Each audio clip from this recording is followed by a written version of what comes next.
I'm going to call the Raritan Township zoning board of adjustment meeting of January 16th. Oh my God, she's not here and you're not even speaking loud enough. I can't hear you. Turn it on. Ghost. No. No. Mike is dead. What happened now? So we're back to normal. We're back to normal here. Roll.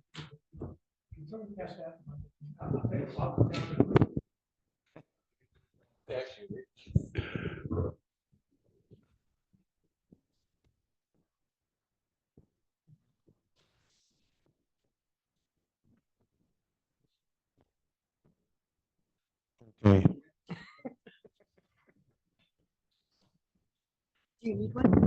As I was saying, I'm going to call the Raritan Township Zoning Board of Adjustment meeting of January 16th, 2025 to order.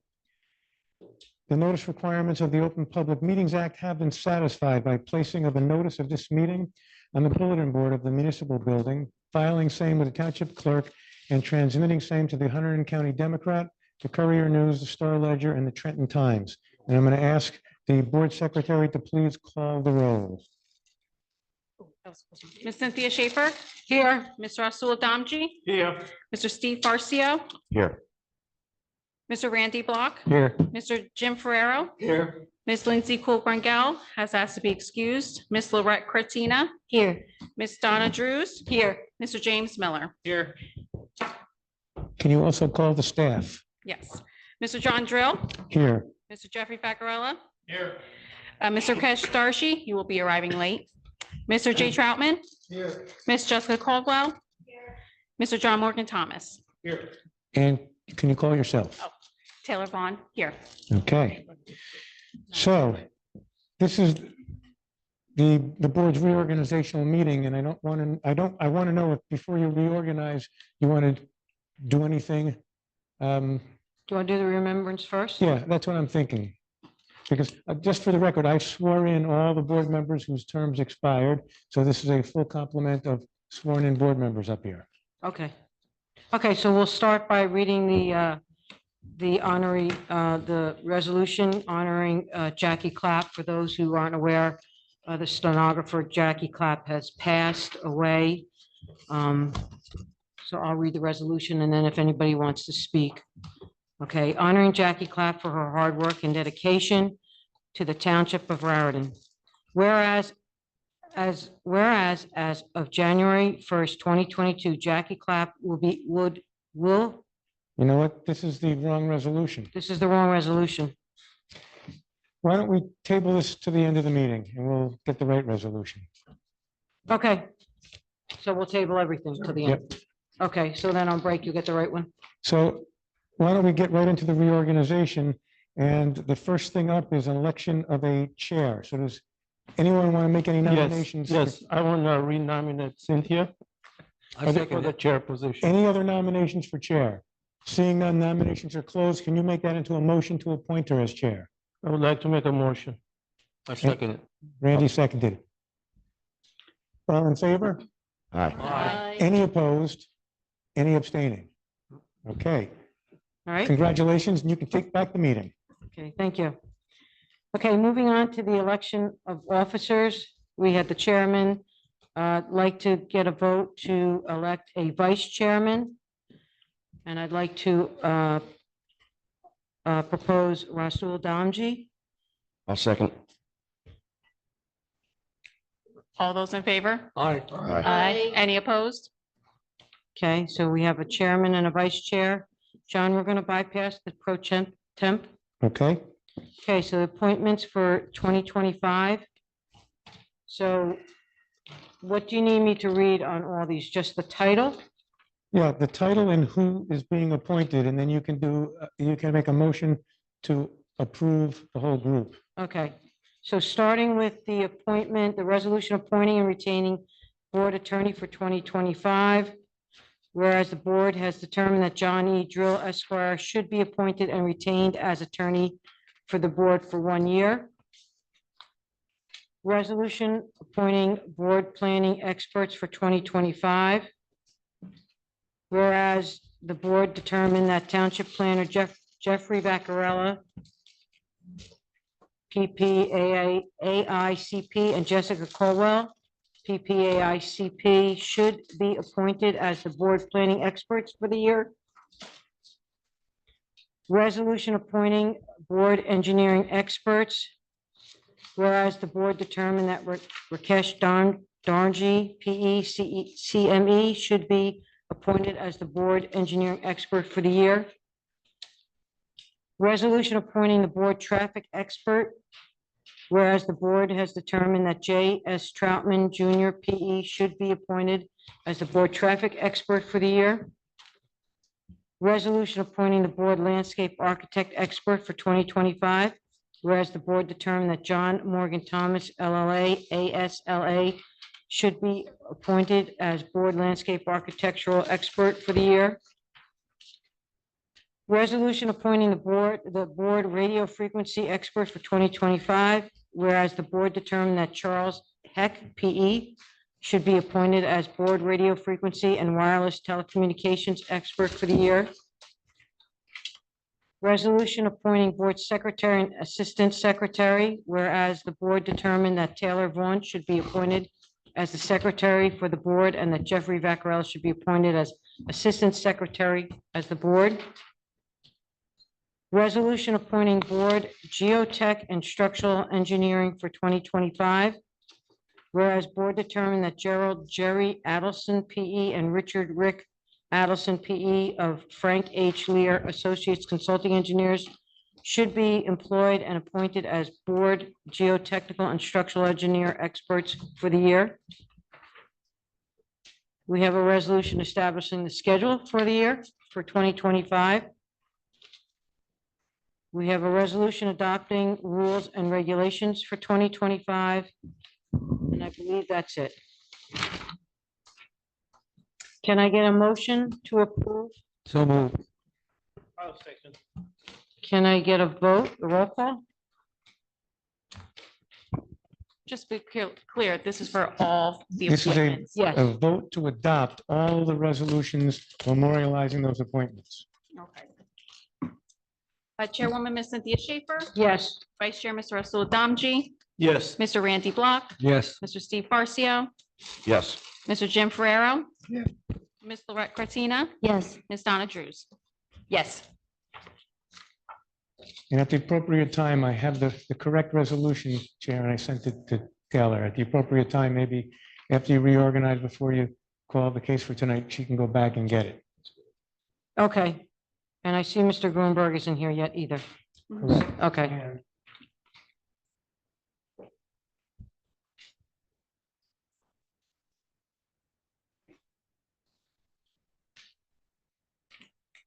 Didn't do that?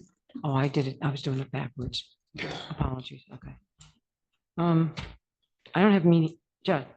I have minutes here, closed meetings. I don't have them.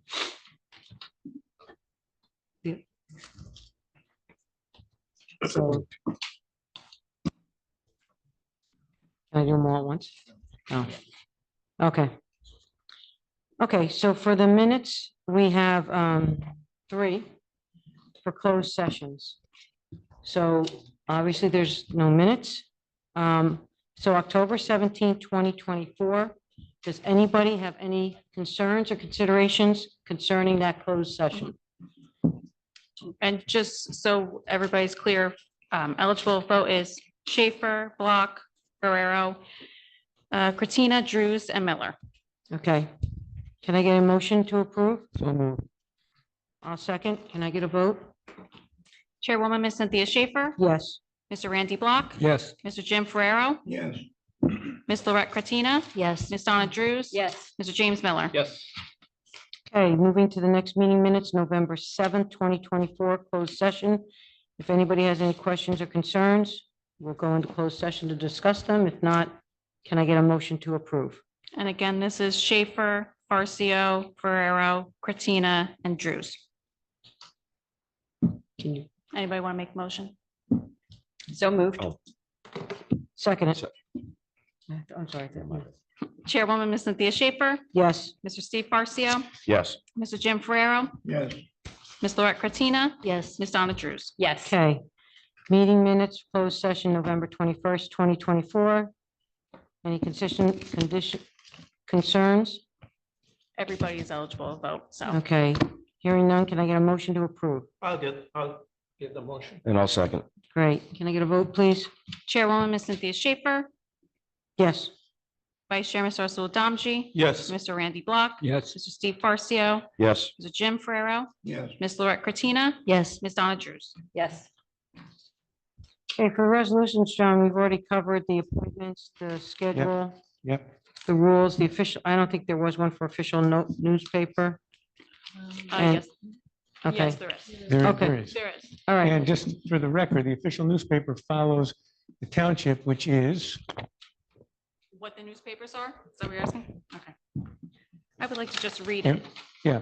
And while she's looking that up, I think everyone's aware the Star Ledger is stopping the paper print middle of February. And the legislature adopted a law allowing notices to continue to go to the Star Ledger to their email, their Online. digital edition. And this is a stopgap. The legislature is going to have to figure out what to do about it. A lot of us think that we should let notices be placed on the township's websites. That would be a place to make it a lot easier to see it. In the past, the newspaper lobby has always lobbied against that for the advertising revenue. Well, now that the Star Ledger, and it's not just the Star Ledger, it's a Star Ledger and all these small affiliated papers owned by the Star Ledger.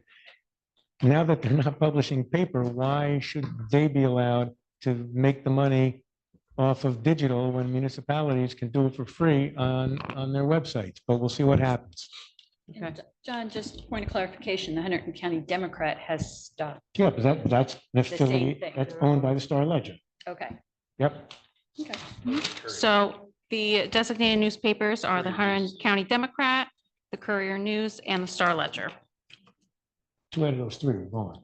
Yeah, I thought the Courier News is still down. Okay. Yeah. All right. The applicant attorney is not here yet. So maybe now would be the time For, for remembrance. okay, do we want to let Taylor go and get the, to make sure we have it? Yeah. All right, so if you could just, thank you. Would you like me to just pause the recording though? Yes, please. And why don't you want to let's adjourn for 5 minutes, let her get it and come back. Okay.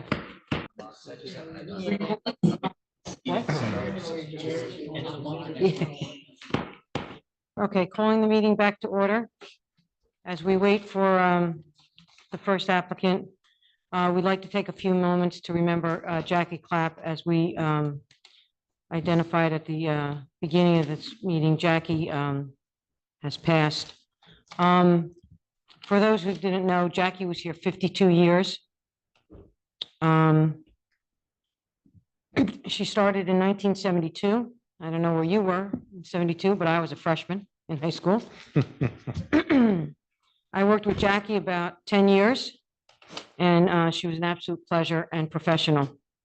I used to call her my silent partner because she sat there and took all the notes and transcribed it for us and made sure we know all the facts. She was a silent partner until, as we all know, and even some of the people in the audience, if you didn't speak loud enough or slow enough, all of a sudden Jackie spoke up.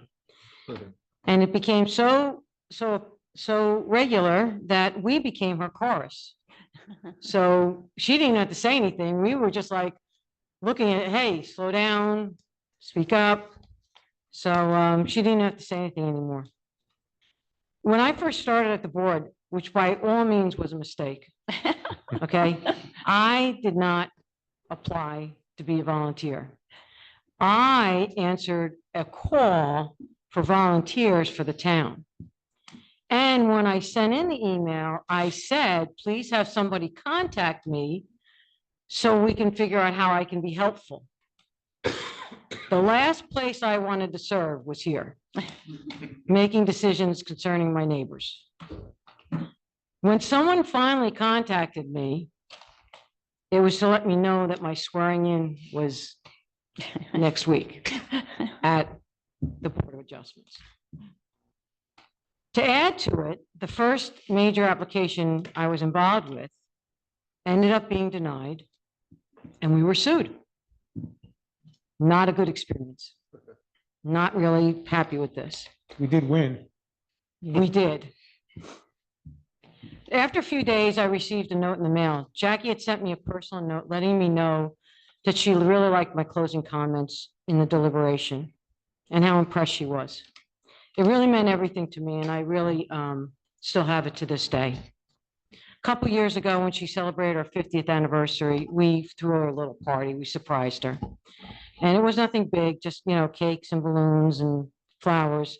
And the mayor came and read a resolution, and we had some past board members come. She really liked it.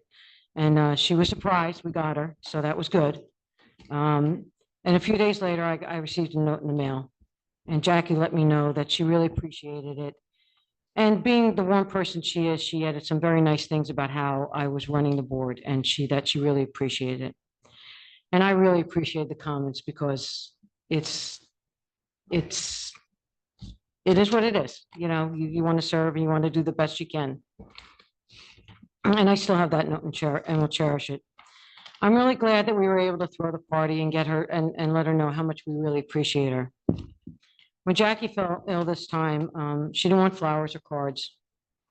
So I wanted to let her know that we were missing her and that we couldn't wait to have her come back.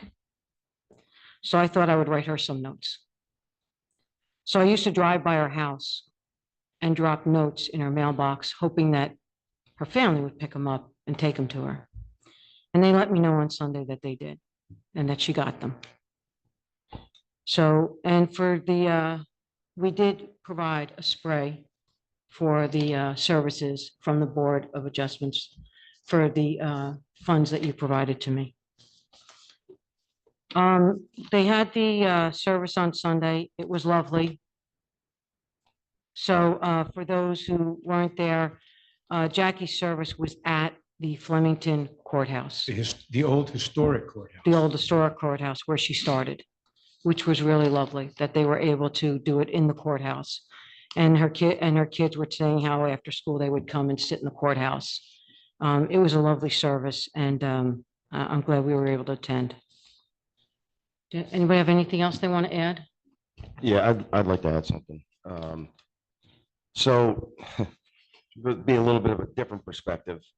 As an attorney, it's funny when you go to when you're in litigation or you're in a room like this, everybody thinks they're probably the most important person in the room, whether it's, one of us, someone in the audience, the attorney, professionals, the applicant. But whenever you're in litigation or whenever you're in a situation in an application like this, the most important person in the room is the court reporter.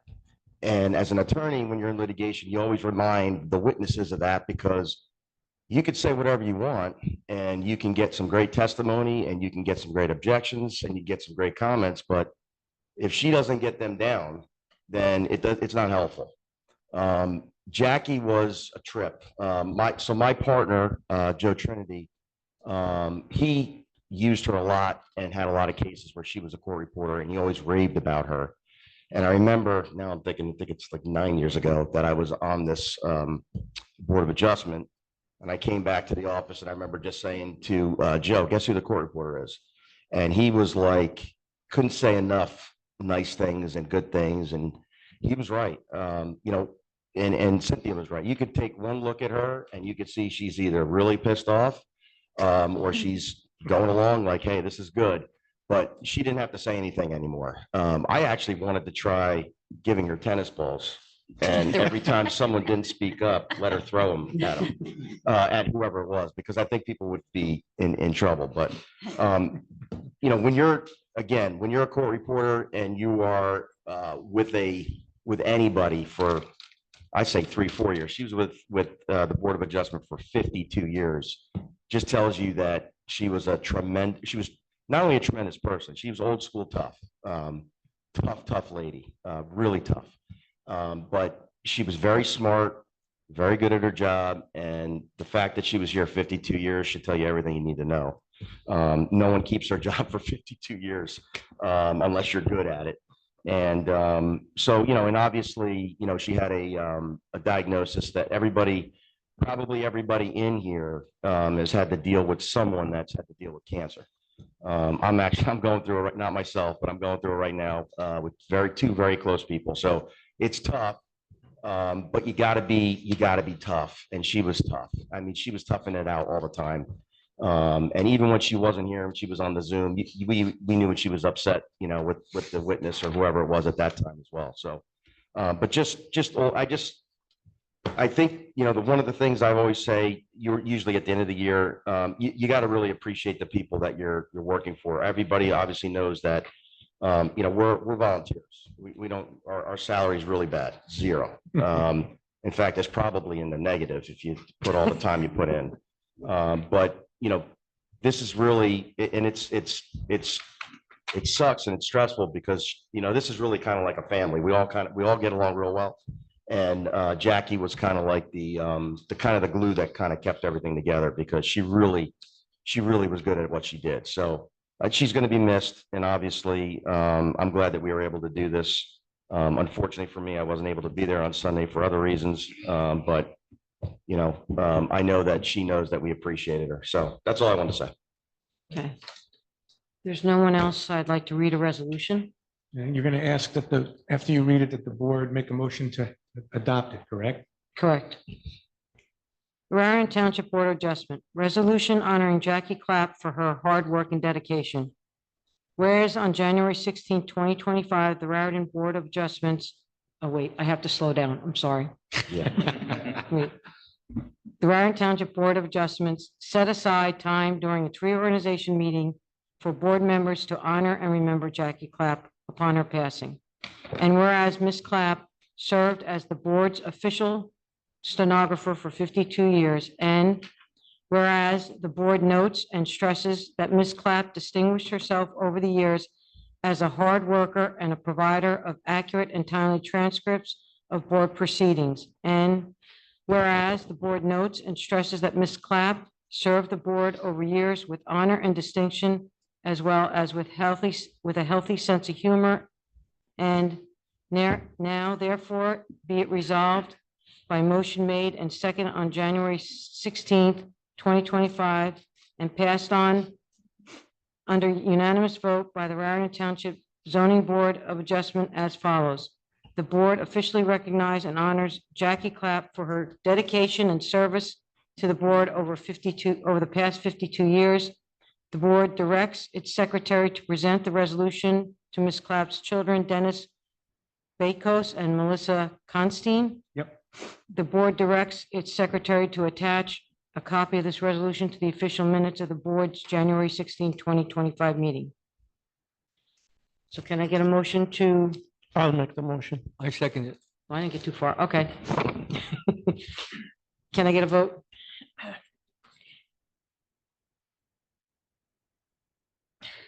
Chairwoman, Ms. Cynthia Schaefer, Yes. Vice Chair, Mr. Asul Damchi, Yes. Mr. Steve Garcia, Yes. Mr. Randy Block, Yes. Mr. Jim Ferrero, Yes. Ms. Lorette Katina, Yes. Ms. Donna Drews. Yes. Okay. Thank you. Okay, we'll move on to the applications for this evening. Now that Mr. Grunberg has joined us. BOA case number 05-2024. Applicant is Countryside Properties LLP. Location is block 74, lot 5.39, 359 Old York Road. Application bifurcation use variance for a proposed multiple family resident building. Evening, Madam Chairperson, members of the board, Stephen Gruenberg, attorney in Flemington, on behalf of the applicant. This is not a fun night to be here tonight, but we have to move on with our application. I said what I wanted to say about Jackie on Sunday, but she will be really missed. Thank you. But where we left off last time was we had a traffic expert that presented testimony. And unfortunately, he has COVID. So what we would like to do is present supervisor to start that testimony over. After the last meeting, you had asked for us to provide additional information, including the videotapes, to your traffic expert, Mr.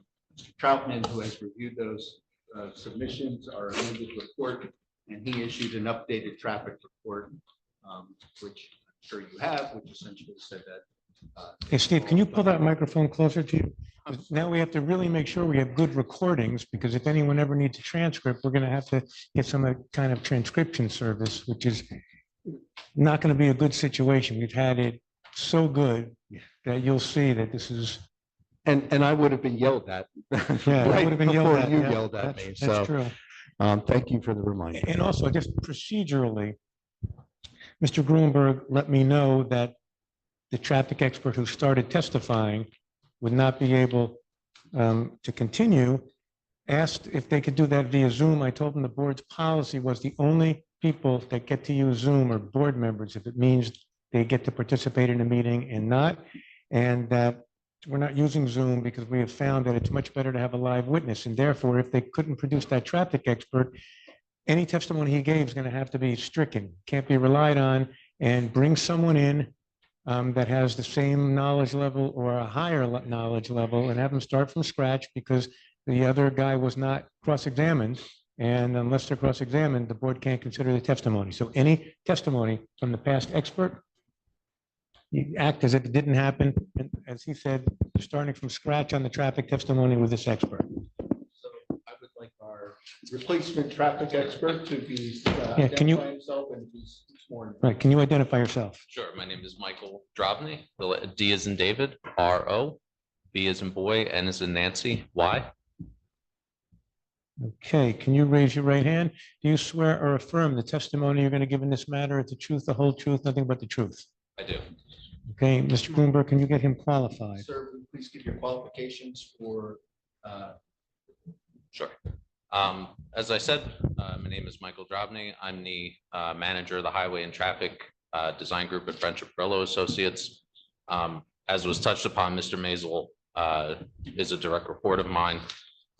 Some background on myself, graduate of Rutgers College of Engineering, 2001. Switch. I get my own again. With a bachelor's in civil engineering, licensed professional engineer in New Jersey since 2006. Also licensed in Pennsylvania and New York, licensed or a certified municipal engineer in New Jersey as well.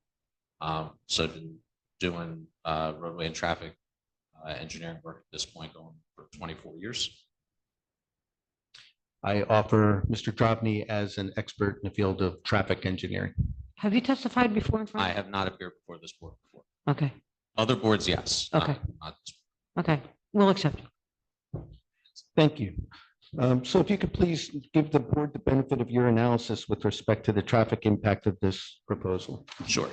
Obviously, as we said, we've, a little bit of a unique circumstance. We've got a switch in the middle here, personnel, but obviously before I came here tonight, I reviewed the video from the last hearing.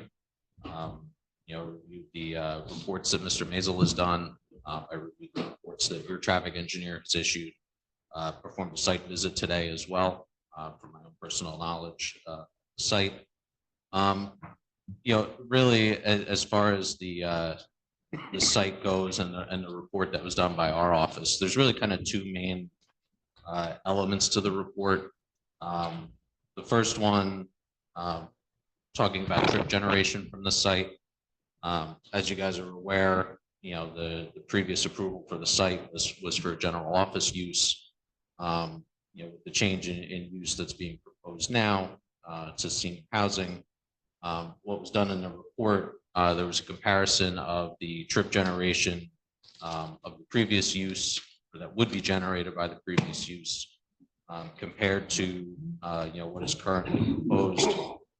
So the methodology that was used was the ITE, Institute of Transportation Engineers trip generation manual. The most recent edition is the 11th edition. So what was done in our report we estimated the trips that would be generated by the site for a general office building use, as well as for, the senior housing that's currently proposed. Basically, what we did comparing the two, when you break them down, there's a table on page 6 of the report. And the report we're talking about is I'm sorry, the the re- December 18th. So I'm sorry, 16th. the last revised December 16th, 16th, 2024 yes, report, correct? Yes, And you So, said there's a table on page on 6. page 6. There's a table that shows the trips generated for what would be generated for the office buildings, what is proposed to be generated for the senior housing, and then a table with a comparison of the difference between them. I can read the numbers to you if you guys like, or I can. You should read the numbers because Sure. members of the For audience everybody don't have else. this in front of them. Sure. Yeah, before you read the numbers, or if you read the numbers, could you please start with, I think it's on page 3, where it says what day and times. It says, from 7 a.m. to 9 a.m. and 4 a.m. to 6. So I was gonna hit that second, if you Okay, don't mind. Yeah. okay, I all right, figured this is kind of the straightforward piece that's fine. to get out of the way. So, as far as the office building use goes, based on the square Hold footage. on one second. I'm sorry. We have Yes. one extra copy that you'd have to return. Anyone want to see one of these? I actually have a couple extra copies You if have a couple anybody extra else. let me Yeah. have- Okay. hold If on. anybody would like a copy, just come on over here. I'll hand one out. December 16th. Jay.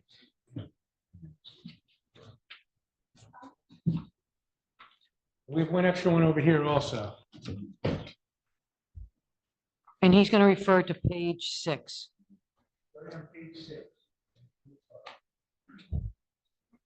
Please, Can I ask on your honor, we're not going to remember who has them. Can you return them after? John, can I ask a quick question before that? Real quick? Just, I forget, I think this was discussed last time, but I don't have my note on that. The numbers that you're gonna read, sir, for the general office building, do you remember where you got those numbers? Or where those numbers came from? The trip numbers? Yes, They're from the ITE trip generation manual. They're based on the square footage of the building. no, I know that, but the general office building was the prior use, correct? Correct. So where did you get those numbers though for that? Is that, you did that as well? Same manual. Got it, okay. Thank you. So they have different codes for different types Got of it, land got uses, but the same manual. So for everybody's reference, for the previously approved office building, in the morning, that would generate 75 trips during the peak hour. Now, when I say a trip, that means in or out of the site. Obviously, in an office situation, the majority of people are going to be coming in the morning. In the afternoon, you would expect it to generate 71 trips in that peak hour as well. Again, obviously, the majority of them would be coming out. So over the course of the day, the site would be expected to generate 537 total trips in and out of the site over the course of the day. And then as far as the weekend goes, obviously, you're going to have a lower volume on the weekend, but you would expect 26 trips during the peak hour and 110 trips over the course of the day. Now, obviously, an office situation is a fairly high traffic use as people are coming in and out throughout the day. When you compare that to the senior housing that's proposed right now, the 24 units, you have an AM peak of 5. You have a PM peak of 6. You have 78 cars for the total day coming in and out of the site. The weekend peak is 8, and the weekend for the day is 66. So, you can see we're orders of magnitude difference here. The senior housing, when you compare it during the day, during the peak hours, it's about a 90% lower trip generation than the office building. Over the course of the day, it's about an 85% reduction. And then on the weekend, it's about 2/3 reduction. When you look at what is currently proposed versus what was previously approved. So obviously, a major reduction in overall traffic being generated from the site.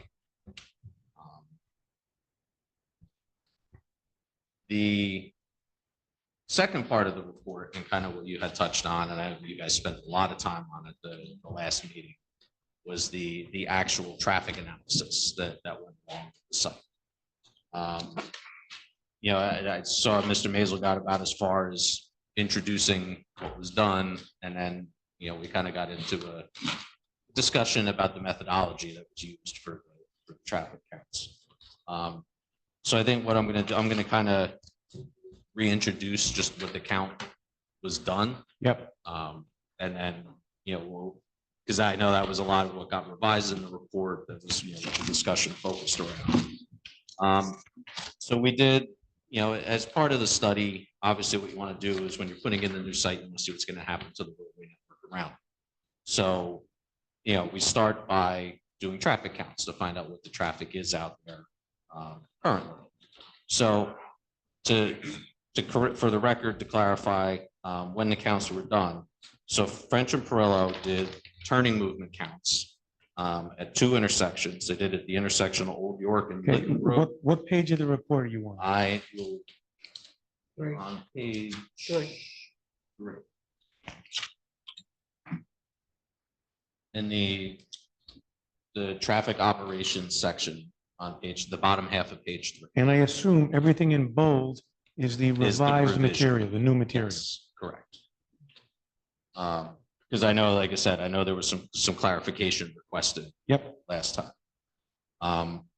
So, you know, French and Perillo Associates did turning movement counts at the intersections of Old York and Lytton. We did that on Wednesday, October 16th, 2024. And then we did one at Old York and Wells and what would be the site driveway on Thursday, October 17th. Now, concurrently, we had a subconsultant, National Data Surveying Services, NDS for short, perform what used to be an ATR account where you would put the tube down across the road. Yeah, what does ATR stand for? ATR, Automated Traffic Recorder.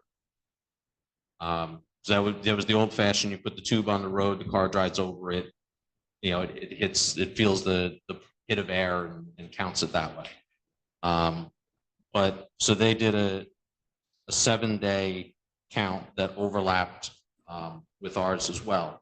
So their count went from Tuesday, October 15th, 2024 through Monday, October 21st, 2020. Right, but did they do an ATR or did So- they do the equivalent? They did an equivalent. So the methodology that was used by both of us was, and is, you know, really is now the common practice in traffic engineering. The days of somebody sitting in their car with a count board, counting cars have come and gone at this point. It's actually good to know about that. That's come and gone. People still do it, don't get me wrong, but it's, Oh, the board Yeah. knows people still do it. yeah. So both companies used, they're called MyoVision is the company that produces them. They're cameras that you either mount up on a utility pole, you can mount them on their own stand. They come with it, you can mount them on. But what it does, it records video of the intersection, the location that you're looking to count.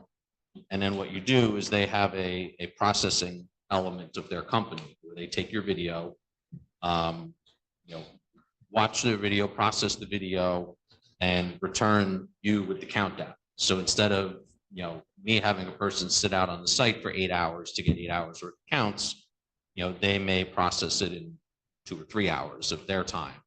And so there's a cost savings involved in and an efficiency. I have a question. Yeah. So last time when we talked, the issue personally for me, not for the rest of my colleagues here, was not necessarily the recording versus somebody being in person. That was not my issue. My issue was more related to both parties, ours as well as yours. We're not personally involved in coming up with this report. So we didn't know how to justify, because you're the expert now. So how involved were you in this report? Like, how can we make sure? How do you give us the assurance that this report is credibility? I mean, as far as the report goes, I mean, we're, like for the trip during, we're utilizing, industry standard publications as a backup for our, trip generation estimates. So how does that get reviewed? You got the analysis, you're using a third party. Mhm. You are the witness now. Mhm. So how do you assure us that this report, and what have you done to make sure this is, in your opinion, the right report? Well, and I think that goes to, some of the conversation you guys had last time about reviewing the videos to make sure that the videos, there wasn't glitches in them, they were performed at the right time, they said they were at the locations they said they were. And that was specifically requested by the board. So, Mr. Maisel, as part of the preparation of the revised report, did exactly that. He looked at the videos, made sure they were in the right place, right time. Your board traffic engineer did the exact same thing, issued his memo, his opinion that they were indeed correct. The data made sense that came out of them. What I did personally as well was compared the numbers that our counts, French and Brillo counts showed versus the counts that NDS's numbers showed for consistency, make sure that the numbers matched. I can give you an example of what I came up with. So looking at the Wednesday, you had, we did our counts from 7 to 9 a.m. and from 4 to 6 Okay, p.m. is this in the report somewhere? This is not. Okay, This is, yeah.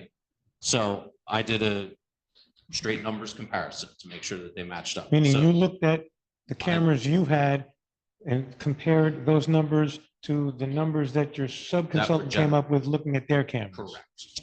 What's the date? Starting at Old York and Lytton, I looked at the Wednesday, October 16th, from 8 a.m. to 9 a.m.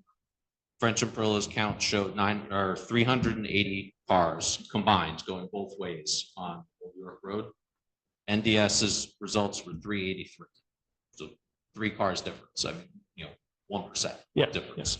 5 to 6 p.m. French and Perillo's number was 427. Theirs was 433. Again, 1.5% difference. At Old York and Wells on Thursday, October 17th, from 8 to 9 a.m., French and Perillo said 333, NDS said 335. 5 to 6 p.m., French and Perillo said 432, NDS said 438. All right, so I have a follow-up. So basically what you're saying is that, and I think this is important, so what you're saying is that you actually looked at the videos, right? Yes. Okay, so That's important. that's Yes. important for us, Yes. okay? Because just so you understand, last time we had a report that essentially there was no personal involvement at all. Okay. So that was our issue. Okay, now that may be whatever it may be. Now, and again, our traffic expert didn't have a chance to look at the videos at that time either. Now, we do know that he did now. We have a report, I think it's Jay, if I'm correct, December 19th, 2024 memo, 3 pages. And so what you're saying is you actually went in, looked at the videos and went to see whether or not the numbers, it sounds like it's like a 1% maybe. Which is fine. So, Right. yeah, so what I did, I Okay. went to the generated numbers Yeah. that came out of the And came out of the thank- results. Thank you for that. Yes. And Because you're right, for my own comfort level too, just to make sure that Well, just, they're saying one thing and we're saying something completely different. Obviously, Right. I don't want to sit here and tell you that either. well, I mean, yeah, I mean, and the other thing is that we had no idea that there was no personal involvement of your firm, which there really wasn't. So our, Zero. our staff physically put the cameras out for the counts that we did. Okay, And, again, I picked it up and moved it Sure. from one intersection to the Understood. other and I picked it up. It's done. very helpful. Thank you. Can I ask a question about that? Yes. Just to get testimony on it. Your firm goes out and sets it up, and I assume there's a protocol or instructions that they follow. Mhm. And that they set them up, that has to be so high, has to point it, And then do they sign off on anything saying, my initials and on the date I set this up? Or is it just really just a professional? I mean, I it's, followed the yeah, protocol. it's not like a formal Yeah, okay. procedure or anything. And then the same thing when somebody picks them up. It's not, they're following instructions. It's not so much a protocol, like a pharmaceutical protocol where you have to make every step or something's really going to happen here. Correct. It's just general instructions. It's not that formal. Okay, Yeah. all right, thank you. But I mean, like you said, obviously, we want to make sure that we're getting, and when they set it up, they're looking at the best location to put it to get the clearest view that they want of the location that they're looking at. Making sure it's secure, there's several locks and stuff that go on it. Can I make a recommendation? Formalize it. If you come before the board again, could you just do that? I mean, just having somebody's initials and date, I went out, whoever signed that is saying I set it up correctly. It just adds a little bit more. This, That's yeah, fair. yeah, Yeah, this was fair. just so cold and so blanket that we just got too much. Thank you. Yeah, that's fine. So, yeah, and I mean, like I said, obviously technology is changing, Yeah. it's gone, because, when, whoever it was went out there with a piece of paper and an account board and wrote stuff down, you were getting them physically writing it down. Yeah. So, but no, I mean, that completely makes sense. And I'm assuming based on your review of this and looking at the videos that you looked at, obviously your conclusion to us is going to be that had the general office building went in, the traffic would be a little bit worse than, now, when I say traffic worse, there would be more traffic than there would be with the proposed application before us today. Correct. Okay. Yes. And that's why I kind of wanted to separate out the trip generation piece that I talked about first versus the traffic counting, knowing that, that was a little bit more of an issue. We needed some discussion. I think I want to try and ask your opinion, and I'm not sure if it's right, okay? Yeah. So when I looked at the chart on page 6, and I looked at the difference, okay? And you look at the office building, you look at the proposed housing. And so let's take, the 70 in the AM and 65 difference in the PM and, and on the weekends. That sounds pretty terrible to me. That sounds what? That sounds pretty terrible to me. Okay? Can you give an opinion of what the, Yeah, I was just saying, yeah, which. so if I lived in that area, okay? 75 cars in the morning versus 5. Mhm. The 5 sounds a lot better. And it sounds like if I had to think about it, just a regular person is saying, I'm not gonna notice 5. And maybe I will. Okay, maybe one car will be in my way if I'm in my neighborhood. 70. That has got to be tremendous. I mean, in this road that you saw today, this, it's not a highway. That to me means there are cars on this road in the peak hour all the time. Is that true or Well- again, I'm trying to imagine what it would look like for a normal person. Sure. So if you, using the morning for the office. Again, what as page example, you on? 6. 6? Yeah, again, that's 75 peak hour trips. Yeah. And like I said, I don't know the number off the breakdown offhand Mm-hmm. that the trip generation manual uses, but it's probably safe to assume it's 80-20 coming into the office and, Mhm. people are coming into work. Mhm. So of that 75 trips, you're talking almost 60 of them are people coming Right. into right, the office building. Right. So it's one car a minute It's one car a minute. during that peak hour. Okay. Yeah. That gives me a visual that I can Yep. understand a little bit better. So I have a reverse question. Again, this is just education, because I don't know anything about this traffic analysis, right? How is this believable that the difference is so big from 75 to 5? How would you, It's in use. how do I rationalize that? It's completely. Based on your study or whatever? Yep, it's completely use dependent, because I mean, you think about, like I said, if you're 8, 9 o'clock in the morning, you've got 50,000 square feet of an office, 49 and change as was previously approved. That's 50,000 square feet worth of people that are coming into the building. in the morning. All those workers then. Yeah. Exactly. Whereas if you've got, 24 senior, townhouses for the, you might have somebody leave, in the morning, you're gonna have people who are retired, so they're not even leave during the peak, there's gonna be no trip associated with it. It just the intensity of the use it is order of magnitudes difference. So, Thank you. because I mean, even you think about, I mean, not that it's a direct comparison, but you even think about like I don't want to say age, or I don't want to say assisted living facility, but something, again, that's, more of a senior housing development. You don't have a lot of people coming in and out throughout the day. You're going to have some visitors come in and out. You're going to have, whoever lives there. In this case, it's independent people. So they're going to be, coming and going. You're gonna go leaves. shopping. But exactly. Right. But what is the peak hour? So the peak hour, what we came up with, it's 8 to 9 in the morning, Right. and it's 5 to 6 at night. Right. So again, if I lived there, I probably want to avoid the road at that time, because I know that's when. I might not even want to get up before 9 if I'm retired. So, like I said, it's the use. Yeah, Is thank what you. it comes down to. So, to that end, I mean, we did using the count data that we gathered from on the site, the estimated trips that we came up with for the different uses. What we did was we ran a level of service analysis for the 2 intersections that are, that we looked at, one right at our driveway and one at as well.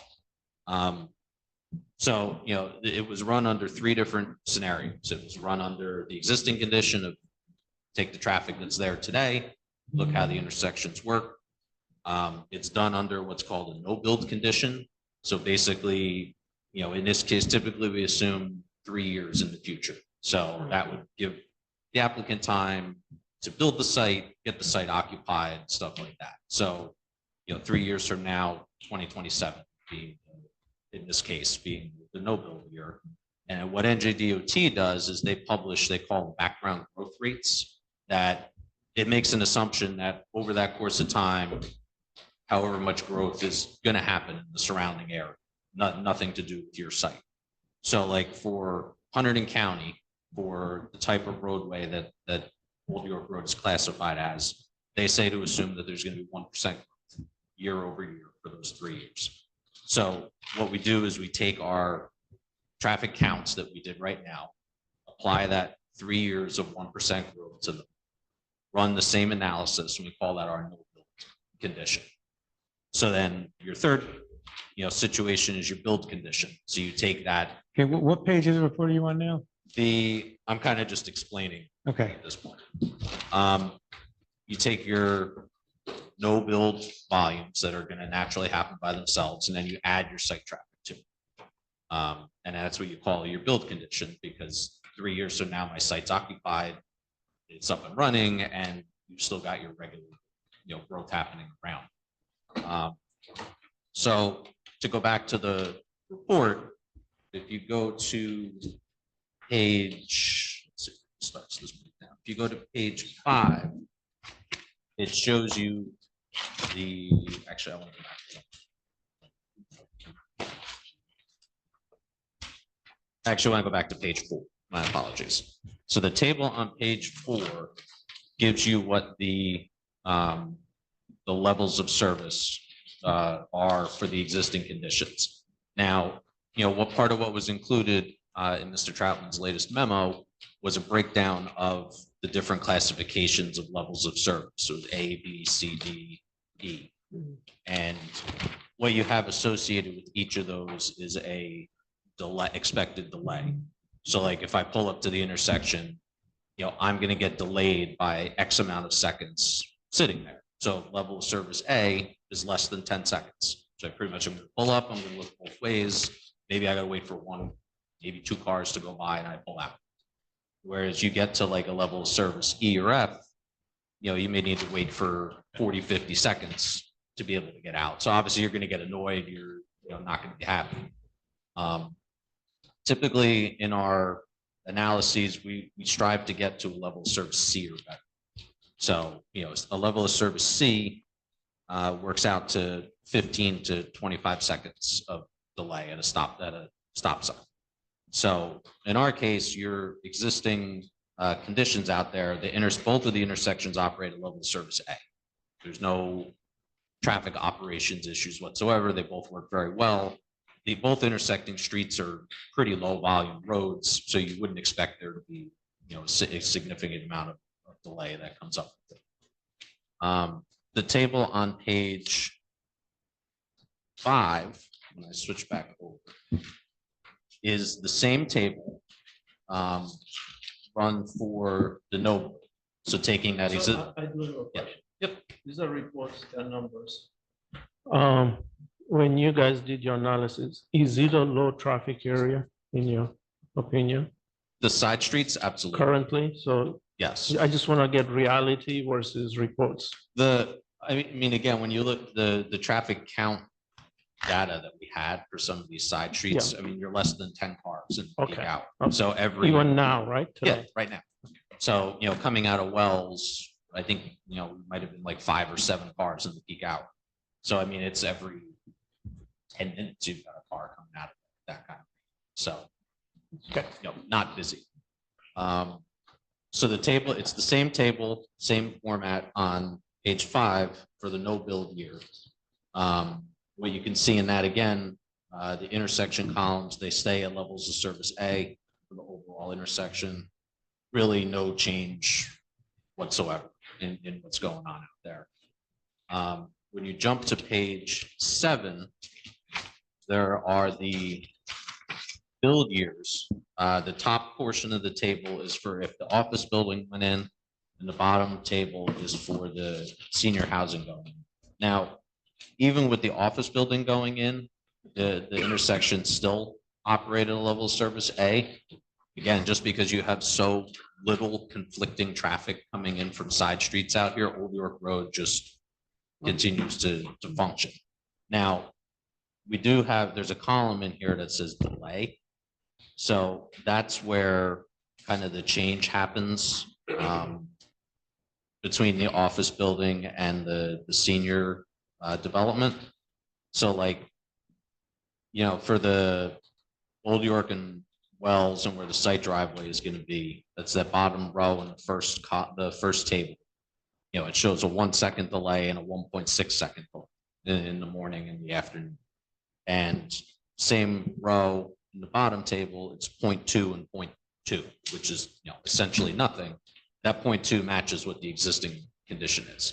So putting in the proposed senior development really does not impact the traffic operations out there. Because the roadway network now works at a good level of service. It's really not going to cause any type of development to it. So again, just to kind of wrap up, obviously we talked about the difference in the trip generation that you would expect, for the senior housing that's proposed now versus an office building. I mean, obviously the level of traffic that we're talking about now, would significantly fit in better with the environment, the surrounding area that's out there, as opposed to, an office complex. And again, there really is no impact to the traffic operations out there from this new development. You've reviewed Mr. Troutman's report of December 19th, 2024. Yes. And does he essentially confirm your findings, both as to the placement of the cameras and a random audit of the video files? Yes. And he actually provided the level of service manual and concluded his comments because he actually reviewed the video footage as well, correct? Correct. I have no other questions. Any professional have any questions? Board members? I do. Jay, is there anything that needs to be added or anything? I mean, obviously we all read your report, but it looks like from your review of the videos, it's in line with what the report says. You'd agree? I do agree. Okay. All right, at this point, we're going to open it up to anyone in the public who would like to ask questions of this witness. Please, Traffic question. traffic questions. Right. If you'd like to, you come up to the microphone, provide your name and your address. Frank Dombreski, 4 Wells Road. Can you spell that, please? Dumbreski. And his first name again?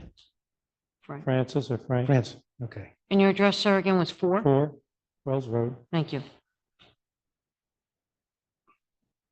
I got a question, but you keep making a comparison between office building traffic and residents, saying the residents going to be a lot less.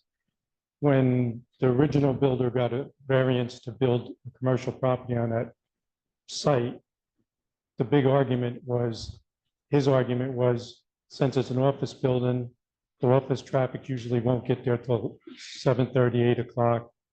At 6 o'clock, most of the time the office is closed. There won't be any traffic or any lighting after hour in the evening, no noise during the evening, no traffic on the weekends. Now, when you have a residential, you brought up about how many people live there and their comings and goings, but you didn't bring up Uber drivers, home health aides, deliveries, weekends, holidays, parties, birthdays, any of those activities.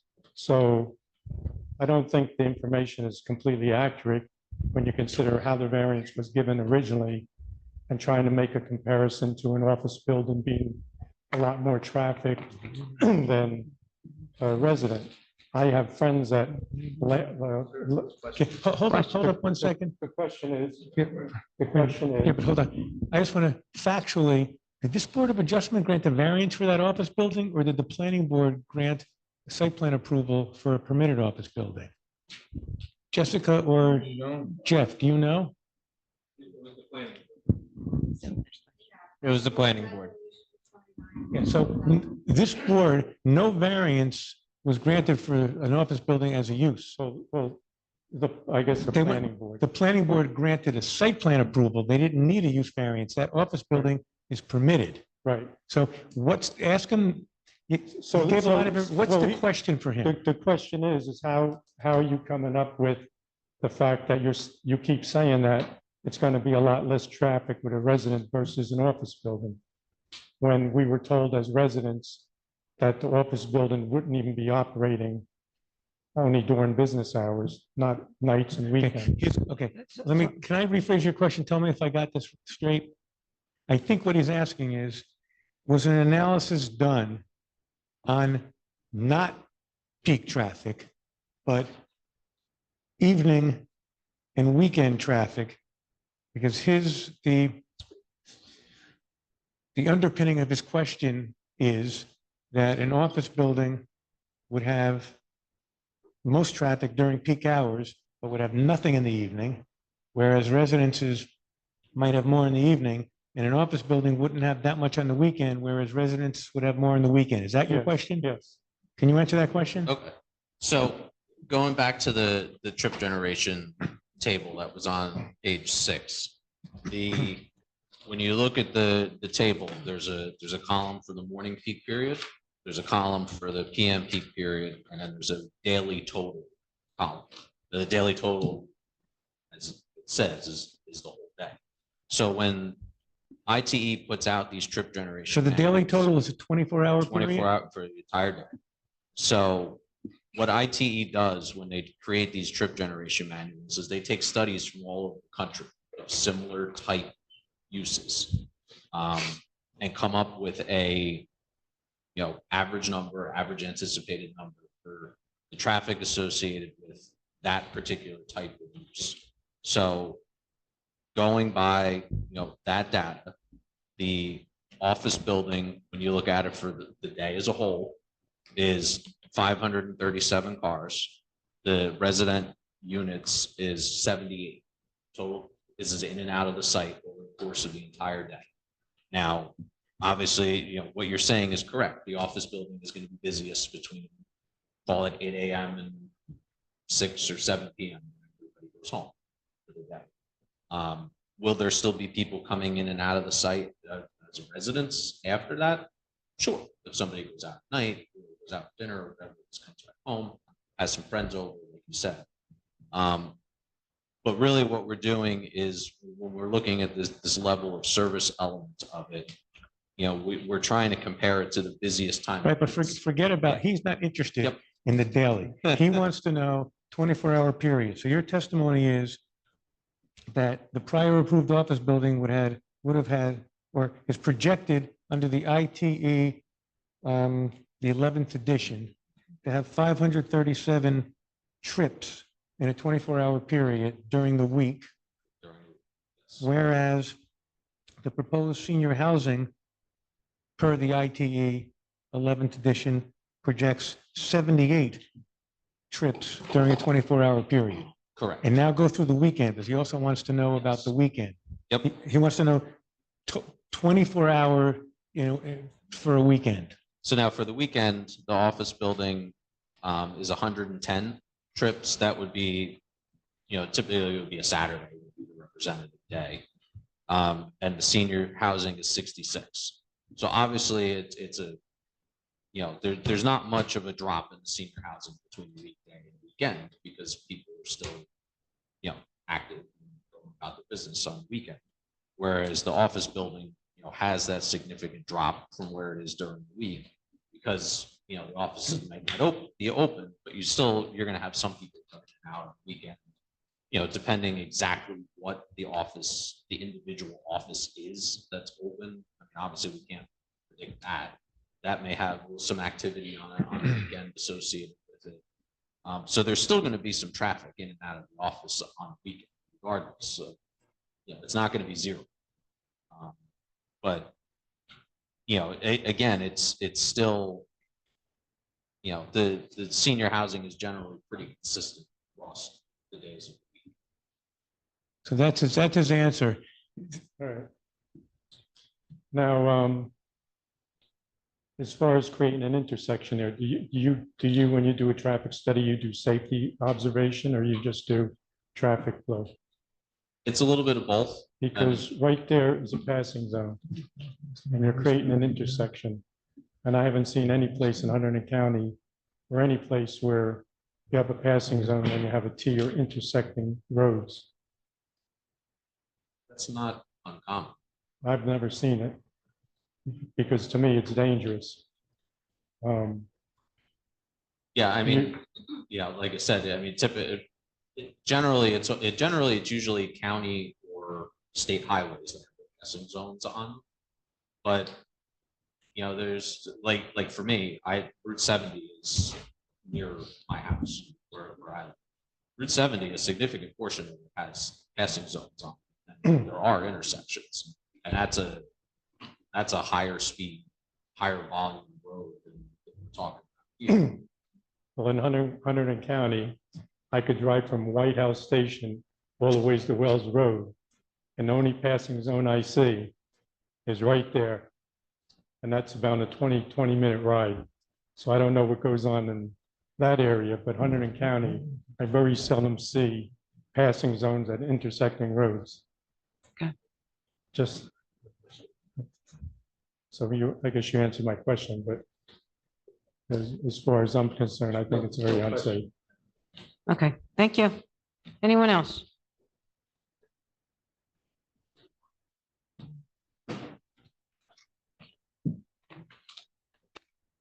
And state your name, please, and spelling and your address. Thank you. Hi, Dr. Joseph Riccardi, Ricciardi, and I live at 9 Wells Road. Okay. When I read a study or an article, I see who's authoring it and who's sponsoring it. I'm sorry, sir. Could you You gotta speak go up a little louder. bit? When I read a study or an Thank you. article, I see who's authoring it and who's sponsoring it. Your data, I think, is a little bit flawed. You keep saying this is a senior citizen housing project. It's not. Your only criteria is you have to be 55 or older to sign the lease, and there's no on-site management. So there's going to be a lot of people there. Did you do a study with data if everybody that lived there needed to go to work. Do you have any data for that? In other words, what he's asking is, you use land use code 252, senior adult housing multifamily. What other land use codes would there be if it wasn't senior adult housing multifamily, if it was just multifamily 24 units? That's his question.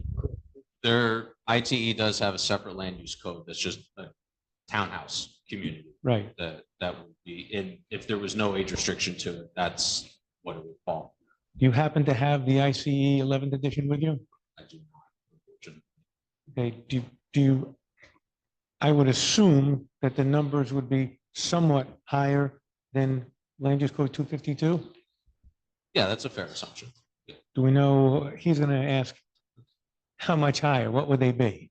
Well, and I think even not knowing that specific number offhand, I mean, they're still going to be lower than the office building. I'd like to see a study on that. Hold up. Let's ask our traffic experts, do you know how much of an increase 24 townhouses would be over 24 senior adult housing multifamily? Yes, it's about double. The trips per unit for senior is about 0.25 per unit. And for multifamily, it's around 0.5 per unit. So basically, we would take the chart that says proposed senior housing. If we said proposed townhouses, we would double all those figures. That's a ballpark way of doing it. Yes. Thank you. Okay, thank you.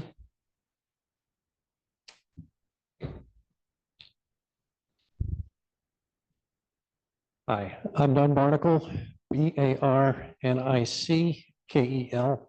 and I live at 3 Wells Road. Question for the traffic engineer.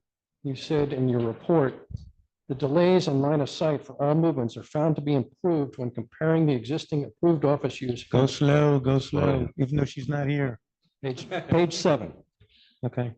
The delays and line of sight for all movements are found to be improved when comparing the existing approved office use and the currently proposed senior housing development. Can you explain how you're going to improve the line of sight?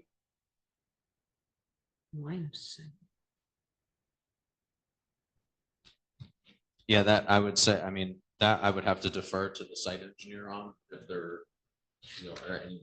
That doesn't stand for line of sight. That stands for level of service. That LOS is level of service. Level of service. Oh, thank you. I appreciate that. Question, Mr. Draw. I do have some images and would like to sort of display this for. You want to show him and ask him questions about it? Yeah, basically. Okay, can I see the images? You want to take a break? Can't Taylor put that up? Well, we want to see them first. Yeah.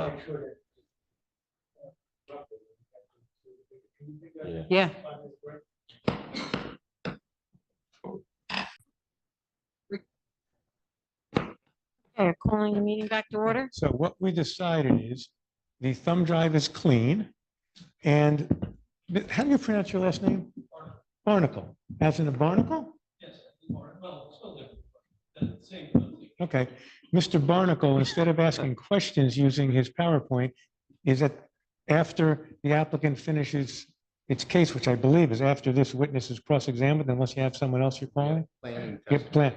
He's going to present. Now, the question is going to be, would you rather him present this, since this is traffic related, after your traffic witness, before your planner or not? So you guys can talk about that, but let's go with anyone else with questions for the traffic engineer. I happen to think myself the best time to do it is after they're finished questioning the traffic guy, have him, because if you want to do rebuttal, he's here tonight. We'll open up just for public comment on the traffic issue. Right.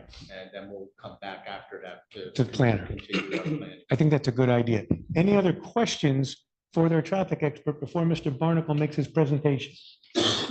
There are none. Mr. Barnacle, come on up. So I'm going to swear in Mr. Barnacle at this point. And John, can I put this on the screen too, or? Yeah, that's a good idea. Oh, I think so. You beat me to raise your right hand. You swear or affirm the testimony you're going to give in this matter will be the truth, the whole truth, nothing but the truth. I do. So I understand you have a PowerPoint that you want to present with some testimony. Yes, I do. Okay, we're going to put it up on the screen.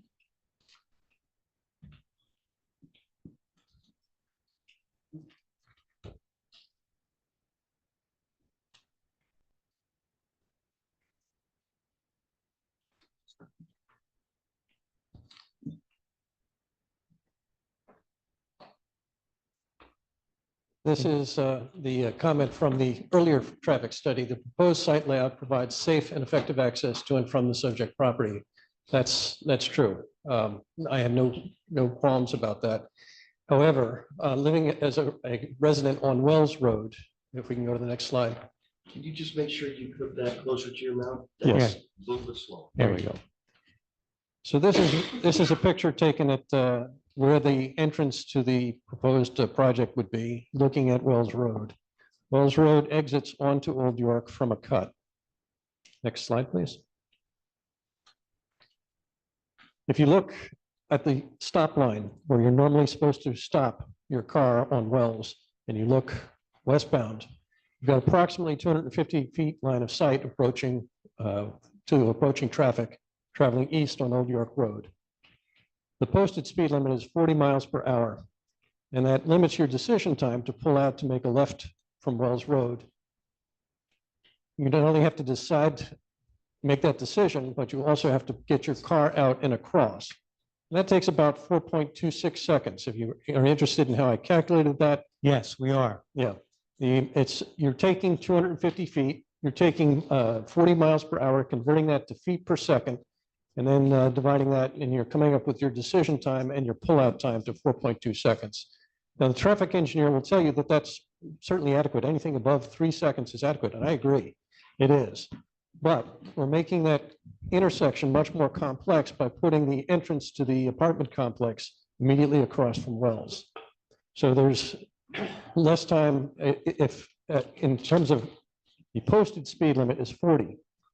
But a lot of the traffic is speeding on Old York. So it's traveling much faster. And, 1, 2, 3, 4. You've got to pull out, you've got to make that decision, and then you've got to pull your entire car out if you're making a left turn and clear that first lane. Next slide, please. Looking to in the opposite direction from the same stop line, you're now looking east, and you can note that the Old York has a passing lane that begins at the Raritan Township Sewage Authority entrance and run past Wells, the Wells intersection, and through to the intersection with Dory Dilts. That's where the passing lane begins. As such, it presents an opportunity for impatient drivers to travel at speeds far greater than the posted speed limit through the Wells Road intersection. It's not the impression given by the French and Perillo traffic study, which states one lane of travel exists in each direction and has a posted speed limit of 40 miles per hour. That's an accurate statement. I totally agree with that. That's not really a reflection of reality in terms of people traveling on Old York, because they're usually exceeding that speed limit. Next slide, please. I believe that any traffic study should include the average speed of existing traffic. Walking down towards Three Bridges, that's a shot looking towards Three Bridges. I gather it's Reddington police posted a speed counter, and you can see the 50 miles per hour in a 25 mile per hour zone. And that's just down the road from where Wells Road is. Most of the cars, when I was taking these pictures, most of the cars were exceeding 35 miles per hour. A lot of them were in the 50 to 55 speed from this counter. Next slide, please. And I should have asked you, all these pictures were taken by you, correct? Yes, that's correct. Okay. Next slide, please. So we go back to that first shot that I showed you of Wells Road exiting onto Old York, and you can note the photographer's shadow there. There are times of year when the sun is essentially, the sun transit is parallel to Wells Road. In pulling out of Wells at the end of the day, evening busy hour, it's very difficult to see traffic when exiting Wells. Similarly, for the people exiting the apartment complex, it's going to be difficult for them to pull out in the morning busy hour because the sun will be in the opposite direction. So it makes this much more complex in terms of making those decisions. And really, it creates a problem in terms of the danger in going in and out of that intersection. Next slide, please. There is an alternative in terms of the current, and I realize this is probably not going to happen, but there is an alternative. If you were to put a complex in there, is to move that driveway entrance down. That does not, you can see what I've drawn there. It's a suggested alternative. It does require An easement. easement, thank you, an easement across county land. At the same time, and it does not go to the private road, which is the sewage authority's road. We did talk to them, Frank and I talked to them back in, I think, September. And they would prefer not to have any traffic on their private road. But you could put a road in parallel to that. And you would avoid that essentially a four-way intersection in a passing zone. And if you take a look at, in looking at Google Maps and looking at Raritan Township, that will be the only four-way intersection in a passing zone for a county road in the township. Your alternate access that it curves around to the right, it's essentially 90-degree, but with a curve, correct? That's correct. And it's going over county land? Yeah, So have you spoken to the county to see if, I've not spoken to the county. okay, also, the road as it goes out to Old York Road, it's running parallel to what? It's running parallel to the sewage authority road. And so both roads are going to come out basically on Old York Road at this, almost at the same location. Very similar, yeah. I just want to ask Jeff, is there, in some other municipalities I represent, I don't know, I don't remember if it's in Raritan's ordinance, is there a road separation requirement? I'll tell you what, do we have the ordinance book? Can you just look, let him keep on testifying? I got a question on that too. Great point. Basically what you're saying is that there would be two roadways right there next to each other. I mean, you What if someone agree, wanted to make a left out of one and a right out of the and other? you'd agree that curve is not, I drive this road all the time. That curve is there's been a lot of accidents over there. I think if you have two roads like that and the curve, I don't know if that's going to be ideal.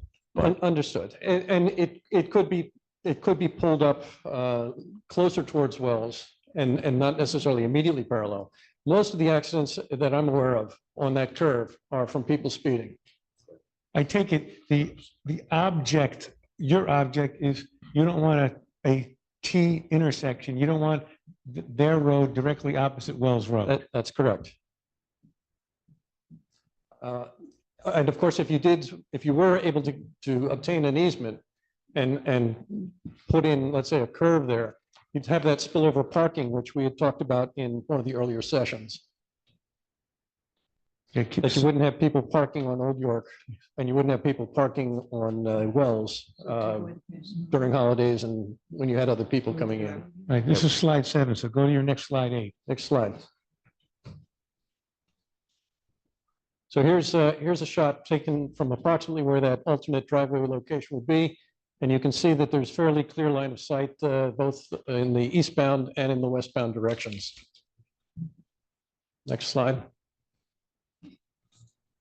We talk about the traffic counts, and we understand, yes, an apartment complex will produce less traffic than the previously approved office complex, but it's still going to be a dangerous intersection. And there are other ways to develop the site, produce good income for the applicant that would even be less traffic than the proposed senior apartment complex. Say that again? There'd be other ways to develop that site, Oh. have less traffic, and still provide very good income for the applicant. The other thing that we have to think about is if it is truly seniors that are pulling out of there, Excuse me, sir. Before, what use would generate less traffic? a solar farm.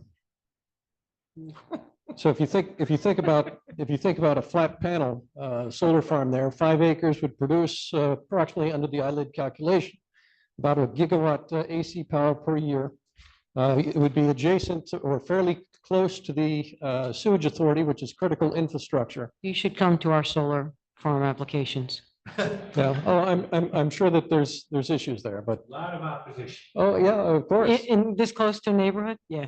Of course, of course. But I think in talking with some of the residents, they prefer a solar farm over an apartment complex. Okay. But if you were looking at long-term power outage, you want that sewage authority to have a long-term backup. The solar farm would be, you're not going through the distribution network to get there. Can I ask you a question? What do you do for a living? I'm a professional engineer. Okay. I'm not Let's- testifying as a professional engineer. I'm testifying as a resident. Understood, but I tell you what, I think you should have told us that because I think that's helpful. Okay. I didn't want to. Unduly influence you. Exactly.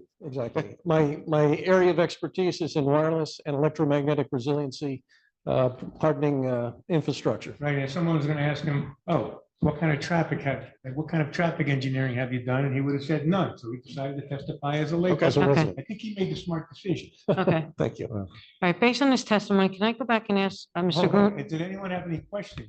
Well, are you done? I'm finished. Yes, thank you. Mr. Grunberg, I have a question and I think it's for Mr. Grunberg, I have a question based on his testimony, and I think it's for Wayne. I'm not sure it's why, Can we just do one thing first? Does anyone else want to make any traffic comments? You can make like planning comments and everything after the planner, but any traffic comments in addition to or supplementing what Mr. Barnacle just said? I think he got most of your traffic issues out there, but if anyone thinks he missed anything, say it now, because I want to try to do this as efficiently as possible, because the traffic witness is there. So rather than wait all the way to the end, no one else. Okay. Mr. Grunberg, I have a question. I don't want to open this up to a working session. That's his testimony, that's his comments. Put the road here, put the road there, put the road. Do you know why the driveway was put there in the first place? I'm assuming there's some justification for it sitting where it is now. So hold on, let me He's been sworn in. well, the good news is you were sworn in, and I don't even, Wayne, I'm looking through my notes to see if you mean, is- testified. Is there, yeah, you did. I testified as an engineer. Oh, yeah, you did. I'm Yeah. not the engineer And you testifying. were qualified as. I'm just coming back after a few meetings, so just. Oh, that's all right. You're still under oath. Yes. Oh, and your engineering license is still in effect, correct? Yes, still current and Okay. valid. I mean, frankly, my opinion is the location chosen is the one that got built because it's the safest one available. I mean, typically you want to locate these intersections to BTs because it limits the number of cross points that people have to look at. And especially when you're talking about less traffic that we're proposing, but in any event, that was an approved county driveway and that's where they wanted it. To think that we could put it over county land, which is preserved. Yeah. Wait, that's preserved county land? That's a park. I mean, it was, yeah, Oh. preserved open space. Okay. There is no scenario where. we could do that. When they did the original driveway plan, they had to go to the department, the New Jersey Department of, No, the it's a county, road, so it went the to county. Site triangles were established, meeting their standards, and it exceeds the minimum site distances. And Okay. it's probably the best location on that lot to, Okay. from a safety perspective. But the point is, the driveway's there, it's been there for years.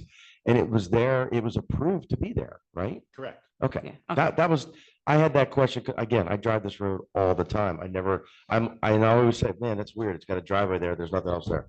So, but I think it was a good question because, and that was one of the things I was gonna ask is that I don't think you want to have a driveway like layered because then it's not directly across from you. So now you're making it harder.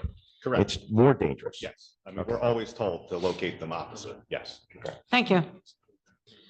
Okay, any more questions, concerns, anything? Okay, so do we want to move to the next? Yeah, we're gonna go right to Mr. Ingram. But now he's going to be testifying as a planner, He and was now you're going to qualified as- qualify. No, he was qualified as both, I think, originally. Wait, so, Remember, they bifurcated the application. They're only going for the use variance. And Wayne testified as an engineer and was cross-examined as an engineer. right, They've called their traffic guy now, And he testified and he's been cross-examined. And do you have any witnesses other than Mr. Ingram left? No, but I would like to have our traffic He expert. wants to ask, excuse the traffic expert. If no one has any other questions for the traffic expert, I mean, you can do that. I feel like traffic always comes up though. And Jay's shaking his head, yes, so, well, I'm satisfied, but okay, I think they're safer. okay, then I'm good. well, was that, so are you excusing the traffic guy or not? I think we can based upon what Jay's saying. Yes, So you're, And so are I've you going to heard what I excuse need to him? hear. yes, I'm going to excuse Okay, him. anyone want to reverse that procedural He'll stay. decision? No, He'll stay, okay. he'll stay for the rest. It's more of the night. about if we happen to go to other meetings. That's. You have to come back. But he'll stay for the rest of the night. Wayne, just trying to get an idea of your testimony. Probably got 3 pages.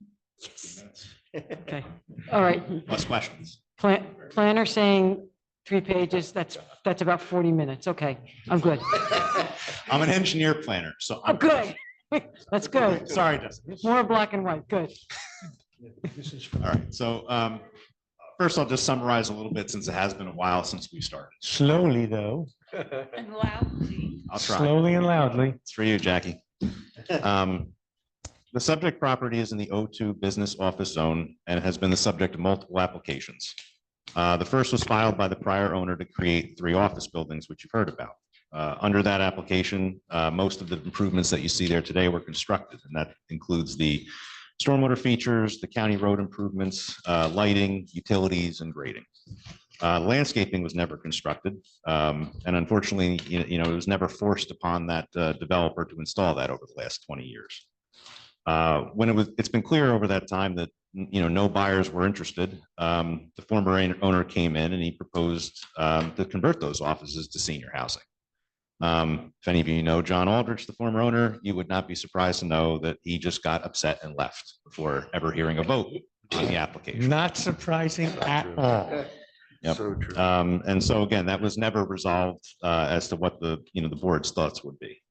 Since then, there's been various interest on the project, but nothing has ever materialized. The only one that comes to mind is an applicant before your board who was running a construction office out of his house, tried to buy this lot and convert this to his contractor yard.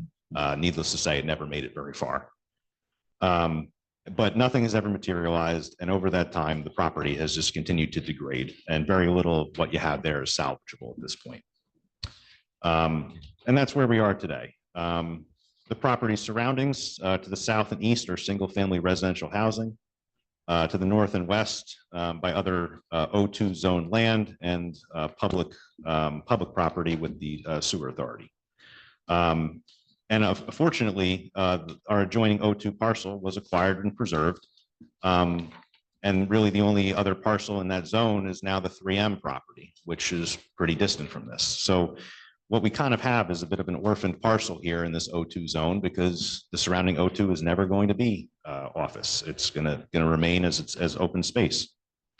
And again, as to the north, just north of that is the MUA's property in that P public zone.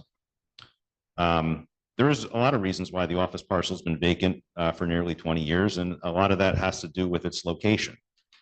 This is not a prime location for office. I mean, it may be a county road, but there's no other surrounding businesses, and it's surrounded in a residential zone off of major roadways.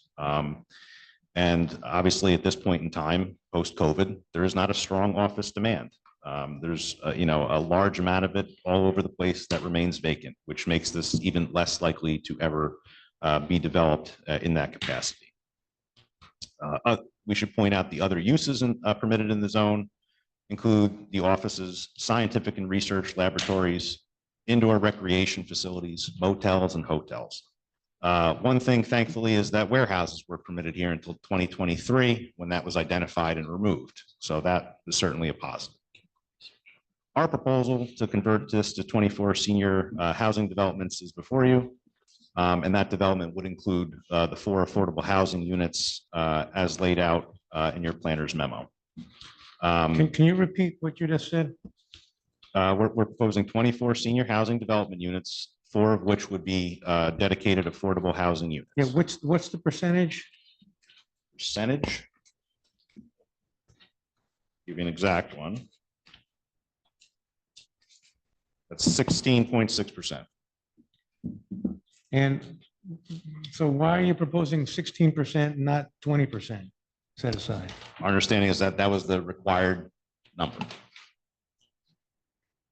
Required by who? Typically, I thought 15% would be the required, allocation for affordable housing. Well, that might be typical if the town was rezoning it.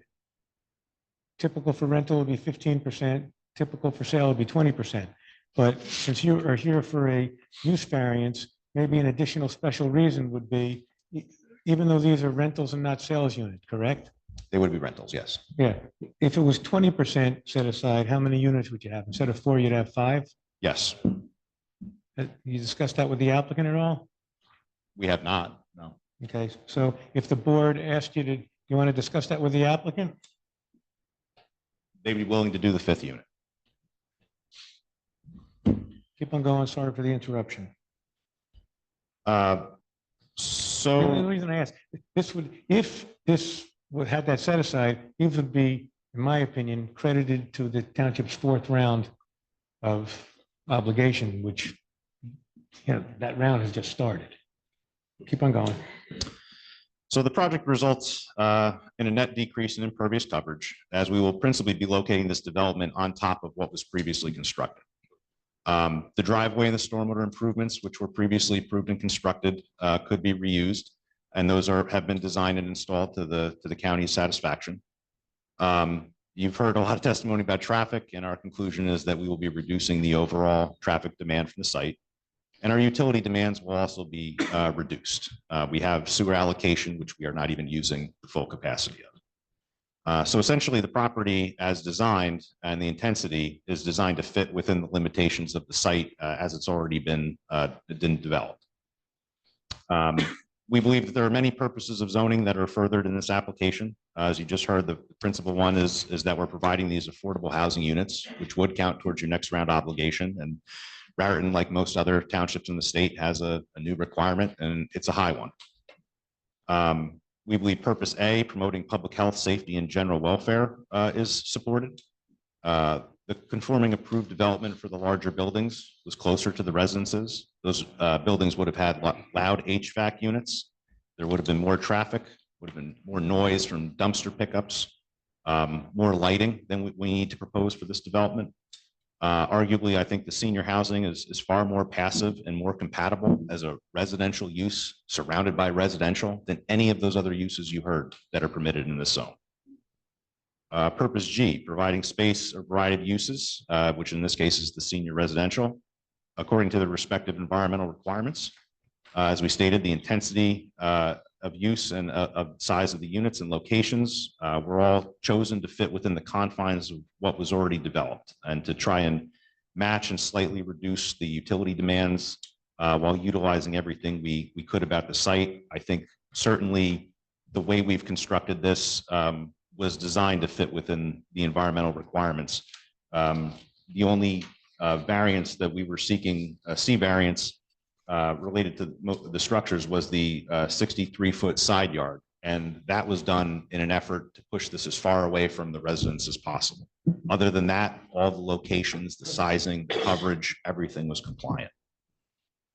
And finally, purpose L, which is an obvious one. The purpose is simply to encourage senior citizen community housing construction. There's a shortage of senior housing in our area. I mean, everything that you see that goes up, they've been filling it. There is a demand in the area. And we think, while this is a small development in comparison to that, we believe that the 24 units will provide a benefit to the community and provide that type of housing that allows people to stay in the areas that they have lived their entire lives when maybe they don't want to continue to maintain a single family home. In terms of our negative impacts, there's a couple proofs there. The first is what our impacts are to the neighbors.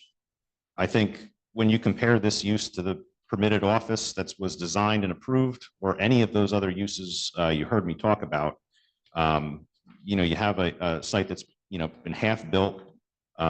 It's degraded. Nothing good has occurred there over that time. We would contend that the project only reduces any negative impacts versus what could otherwise be there. You know, eventually everything gets developed. We might be having a different conversation if this was still a vacant, you know, untouched piece of land. But it's been cleared. It's lost its value. It's got, you know, poorly degraded impervious surface on it. Something's going to go here at some point, and this is probably, in our opinion, you know, the lesser of all evils. We can't assume that land that's not preserved is going to remain untouched forever. That prior approval had larger buildings that were substantially closer to those neighbors. It would have affected the views greater, would have impacted the light, air, and open space more than what we're proposing. There was more impervious, which would mean more stormwater runoff. There was more daily traffic. There's more noise from those HVAC units, as well as, you know, having 5 times as many people visiting the site per day. There would have been more lights in the parking lot. The parking lots were closer to those residences. And, you know, again, that would be unmanned property, you know, at night with parking lots next to a residential zone. And the long forgotten landscaping that was never put in spite of the bonds that existed, would finally get installed in this scenario instead of the vacant berms that have been there over the 20 years. I would say that hardly anyone would know, you know, if those trees were installed 20 years ago, you probably would never even know this development would exist. They could have grown to be a forest at this point. And all the other uses, as I mentioned, are more intense. The second prong of the negative criteria is what our impacts are to the town's zone plan, master plan, and ordinance, as to whether there's a substantial impact due to the omission of this use.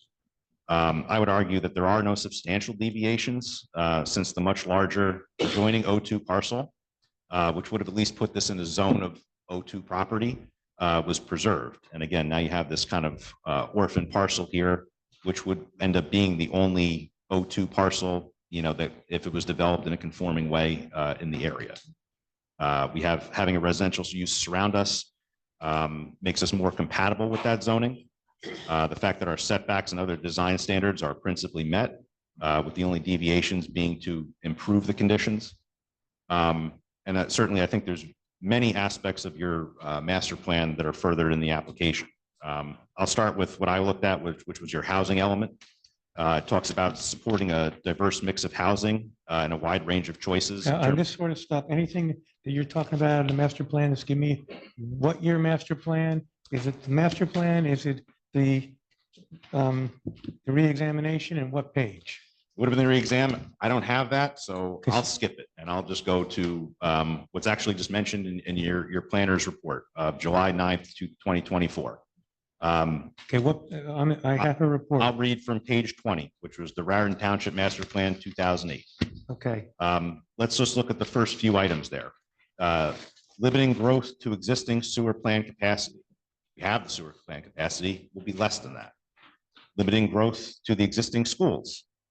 We're senior development, we're not adding school children. Limiting growth to the existing roadway capacities. We're reducing traffic. Reducing potential for new single-family residential development.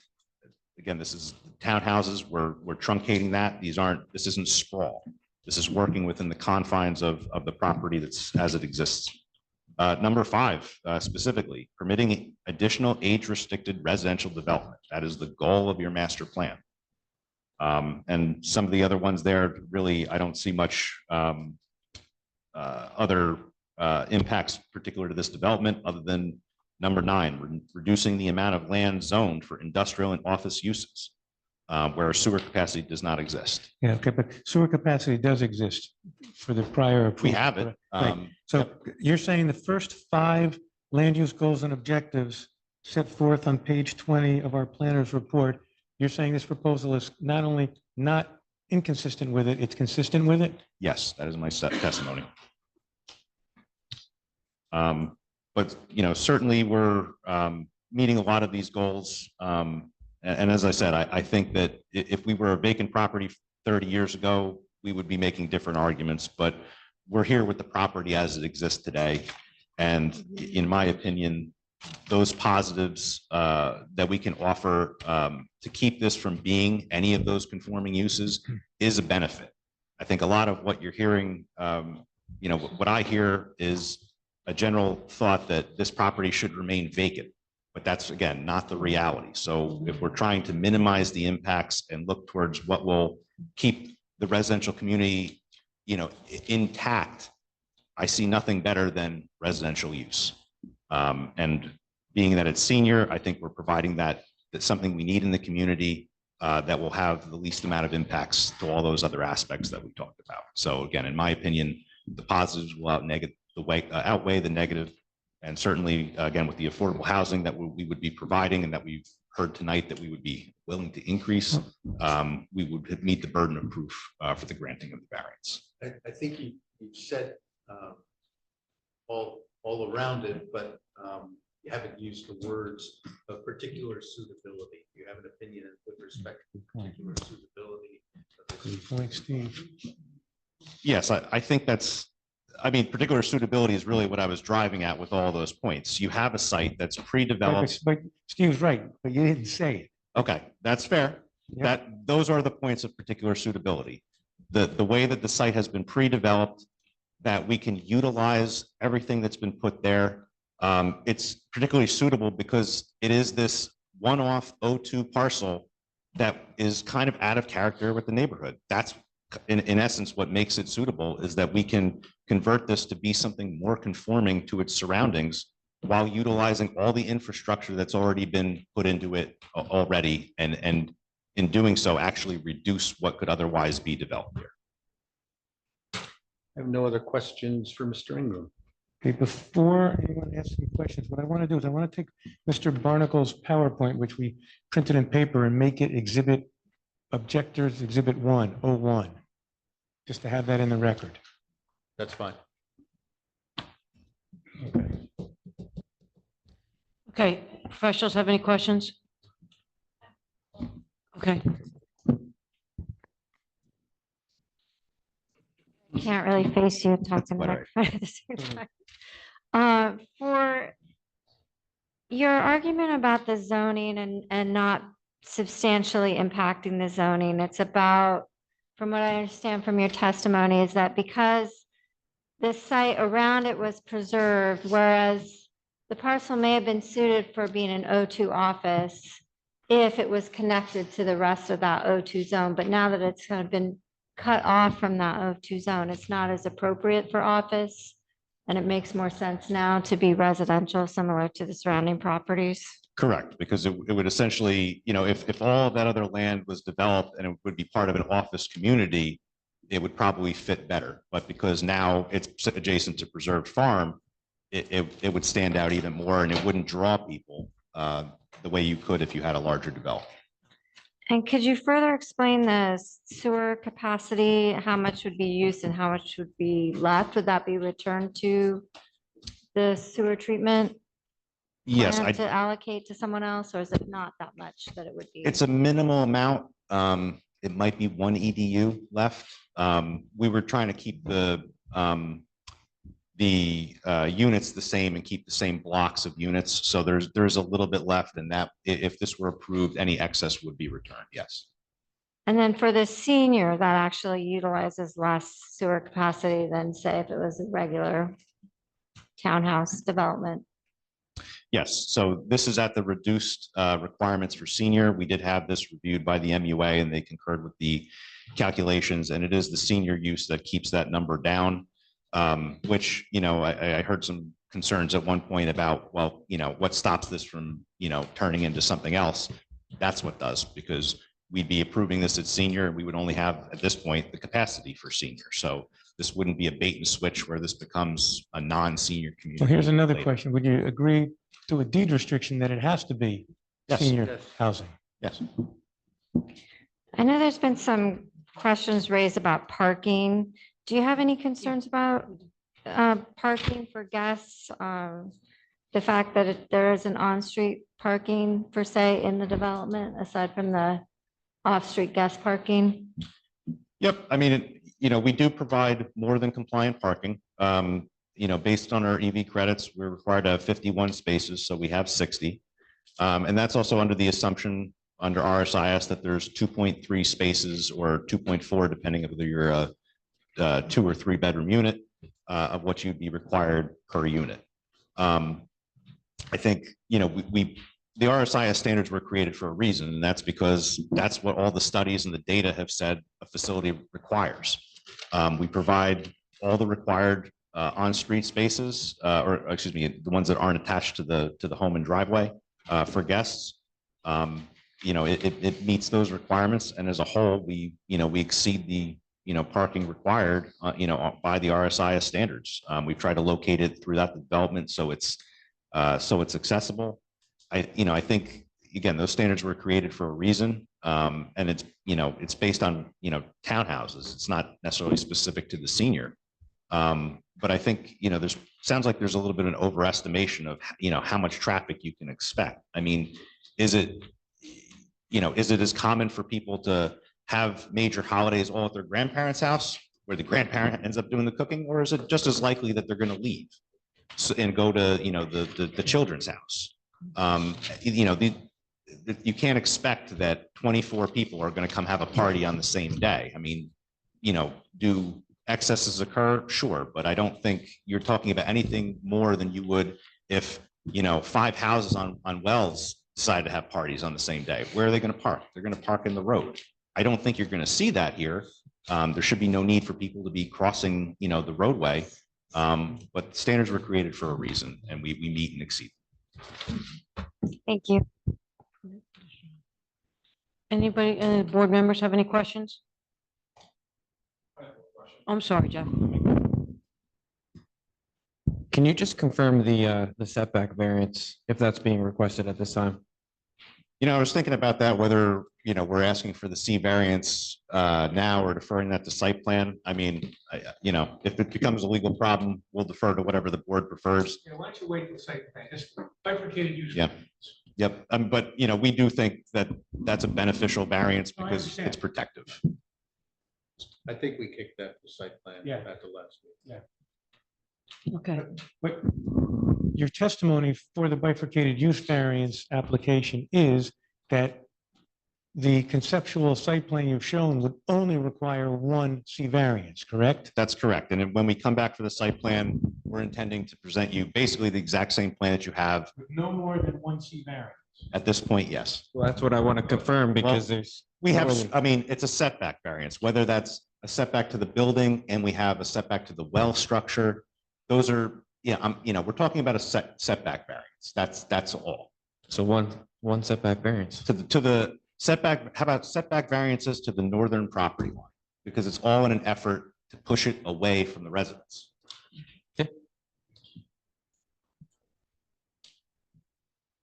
Okay.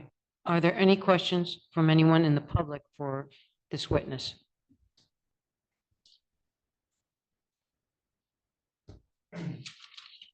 You could just state your name again, sir. Frank Dombreski, 4 Wells Road, Thank you. Clementon, New Jersey. Thank you. You bring up a lot of things about the public and you're concerned about seniors housing. You're concerned about the appearance of the property. And would I take it, maybe I'm wrong and you could challenge me. Why is it when all other developers put in sidewalks in front of their communities and the board questions about putting a sidewalk in front of your community, you think you should be treated differently than the other developers? Because apparently there's no concern for the people having a sidewalk. When people on the board ask about recreational area or walkways or pathways or things for the people to enjoy, for their enjoyment, you say, well, you don't really want that because you don't want those people looking over at the properties where your parents live or your neighbors over there.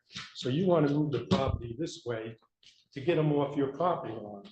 But when it comes to the people on Wells Road, all of a sudden our concerns just seem to go by the wayside.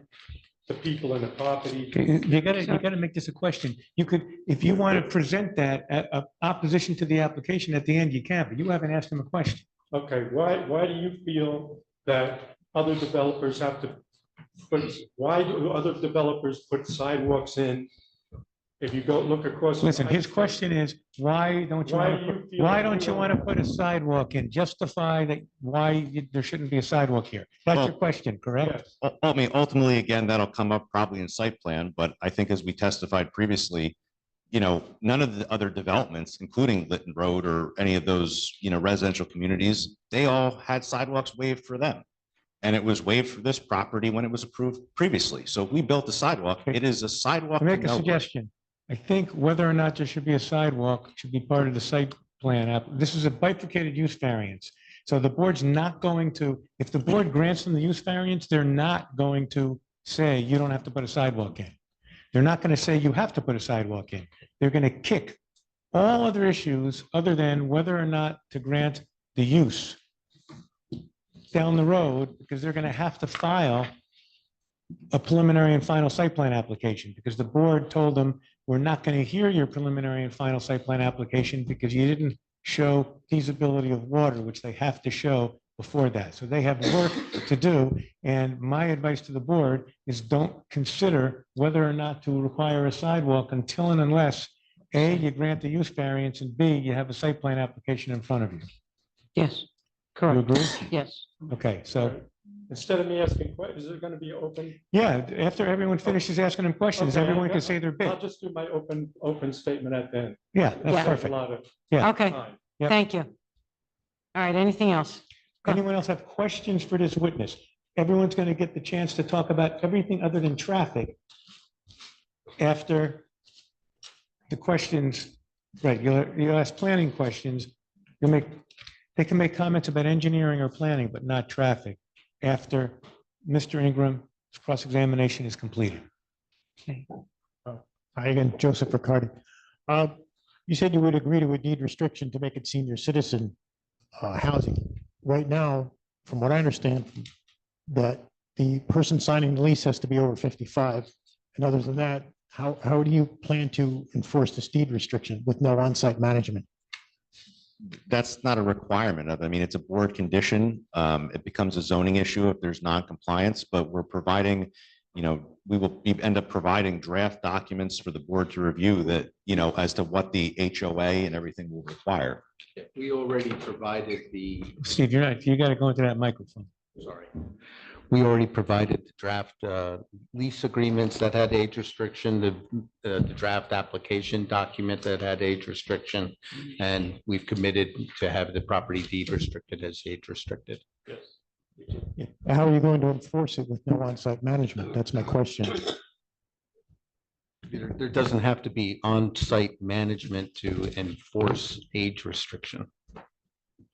So if anybody signs the lease, they could have whoever they want live there. No, but if it comes to the manager of the apartment that someone is violating any type of lease agreement for any purpose, whether it's the age restriction or having too many animals or too many people or having loud parties. The or bottom line is, whatever it what is, generally they can enforce happens. Where's the manager? Right. That's my question. To answer the question about how do you enforce the age restriction, I'm not talking about whether there's an on-site manager. Mr. Vaccarella is the zoning officer. He's not a roving zoning officer looking to give out citations.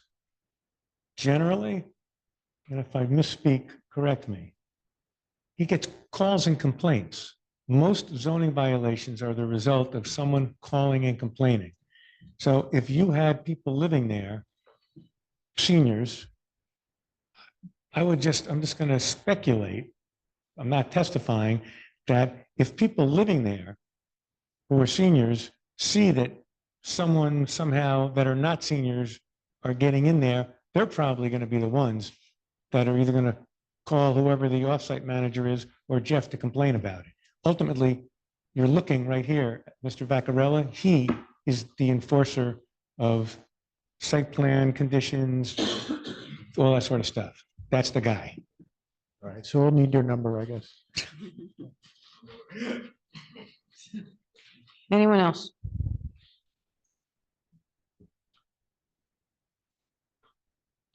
Yes, I'm Joel Throne of the 4 Merrill Road. Okay, hold on. First name, Joel, and last name. Throne. Can you, Throne. And your Right. address, sir? I have a question. No, sir, your address? I'm sorry, I didn't get it. Excuse Your me? your your address? address? 4 Merrill Road. Thank you.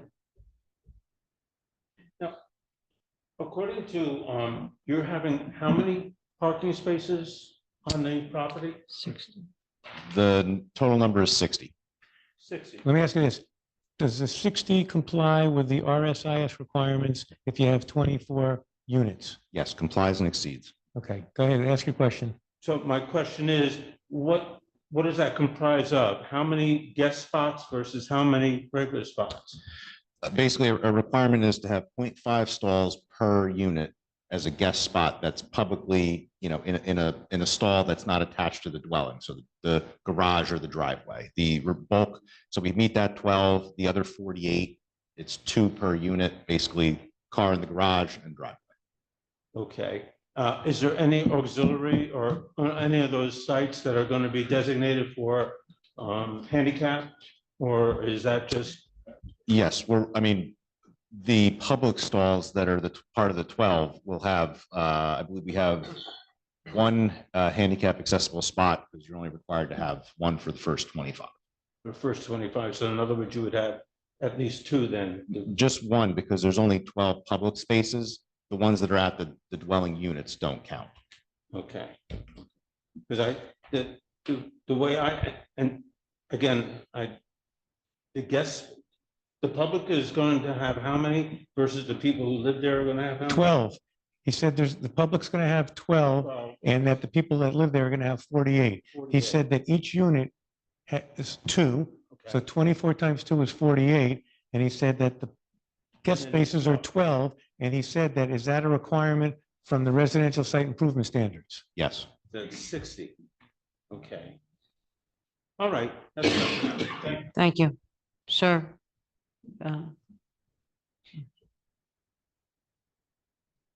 Don Barnacle, 3 Wells Road. I can't quite remember. I think it was maybe the September hearing. And we brought up the traffic issue. Separately, we brought up the issue of you were relying on the groundwater supply. And somebody had asked you. Yeah, so this is what we did. Because they could not prove that water was feasible, I gave advice that the board, even if they wanted to, they are under the case law, could not grant site plan approval.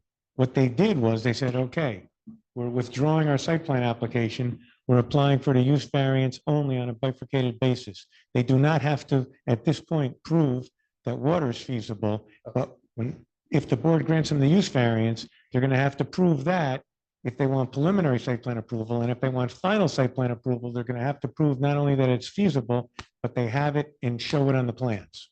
Thank you, Mr. Drill. Really appreciate the insight there. Thank you. No problem. Okay, anyone else? Okay, Have no other witnesses. Okay, so now it's time for the public to make, I'm going to swear anyone in who wants to address the board. Why don't you start?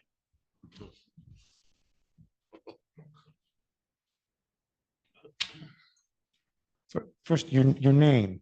Frank Dombrowski. Okay, I'm going to ask you to spell it so slow that you've never spelled it so slow before because I haven't gotten it right yet tonight. D D. U M B R E S K I. All right. Raise your right hand. Do you swear or affirm that the comments you're about to make to the board will be the truth, the whole truth, nothing but the truth? Yes. You're on. I just want to make a rebuttal to what the engineer was talking about earlier. Tell you a little bit about myself.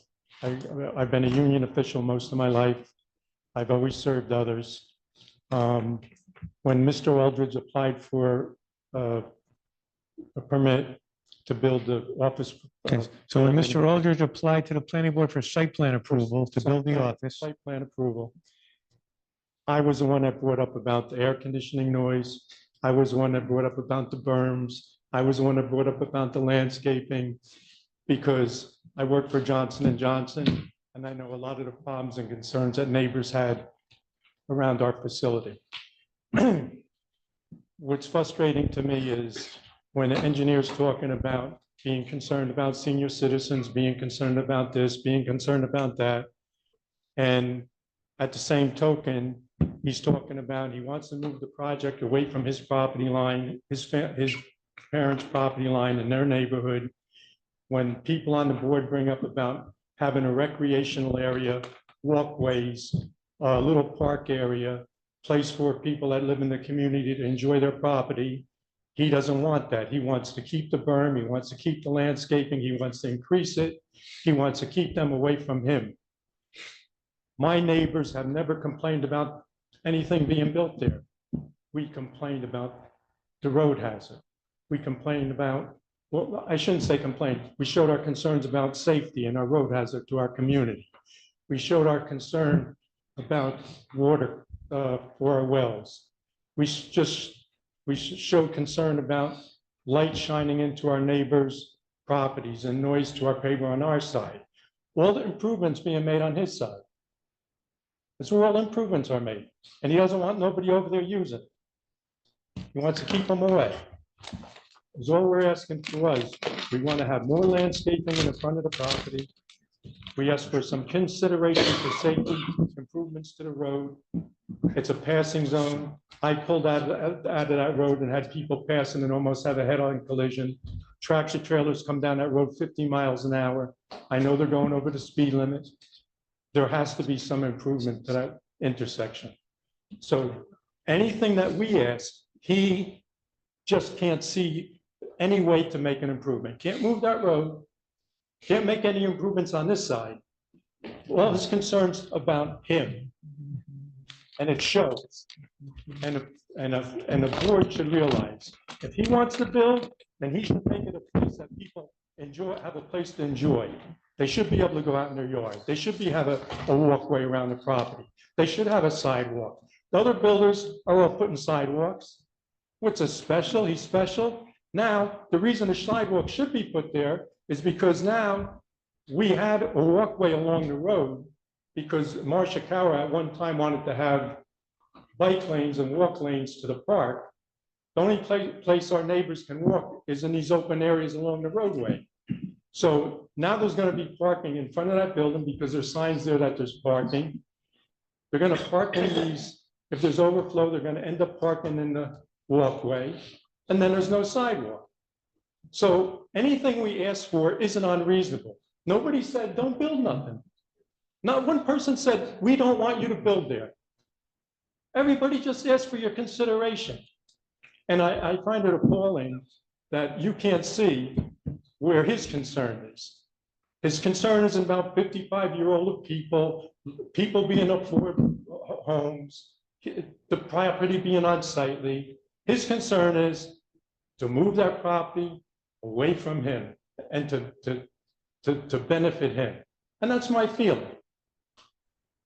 And again, we haven't asked for anything but a little consideration here for our safety, for our enjoyment, and for the people that are going to live there for their enjoyment. That's all I got to say. Anyone else?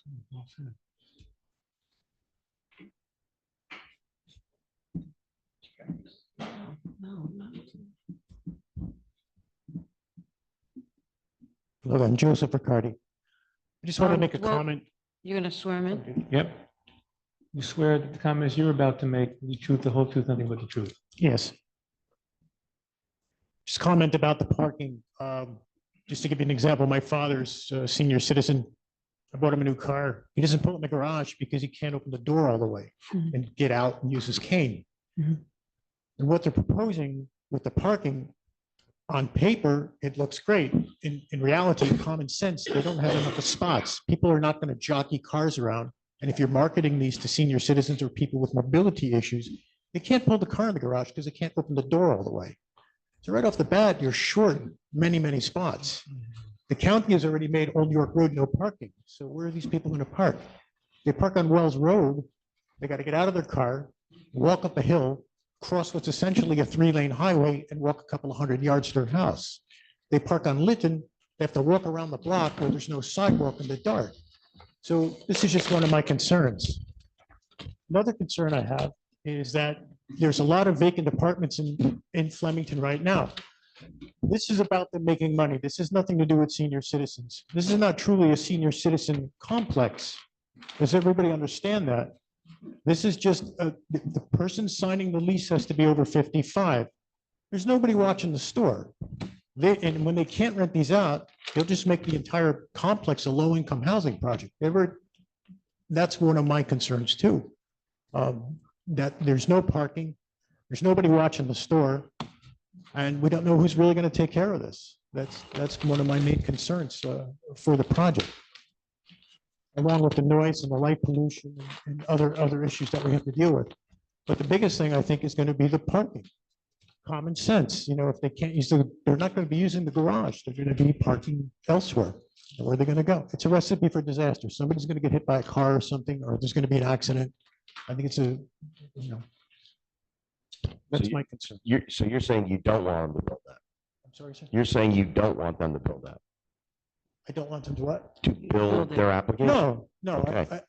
All right. It's so. But he's also saying he thinks senior citizens or people visiting senior citizens are going to have to walk 125 feet Yards. to get out, to park somewhere else and then walk in. Right, you'd have to park across the street on Wells Road, you have to cross Old York Road. Common sense, if you can't pull your car in the garage to open the door all the way to get Hey, out. stop for a second. Yeah, Do you know what the width of these garages are that they're proposing? No, but in any garage that I've ever been in, Okay, well, we just took a All look, right. so I can't testify. Let's have, how wide's the garage? What the plan shows that it's 11, I believe, 11 foot 6 something to the center line of the wall, so you guys figured it's 11 feet wide? Yes, Okay. Is 11 feet, is 11 feet wide enough for a garage? yes.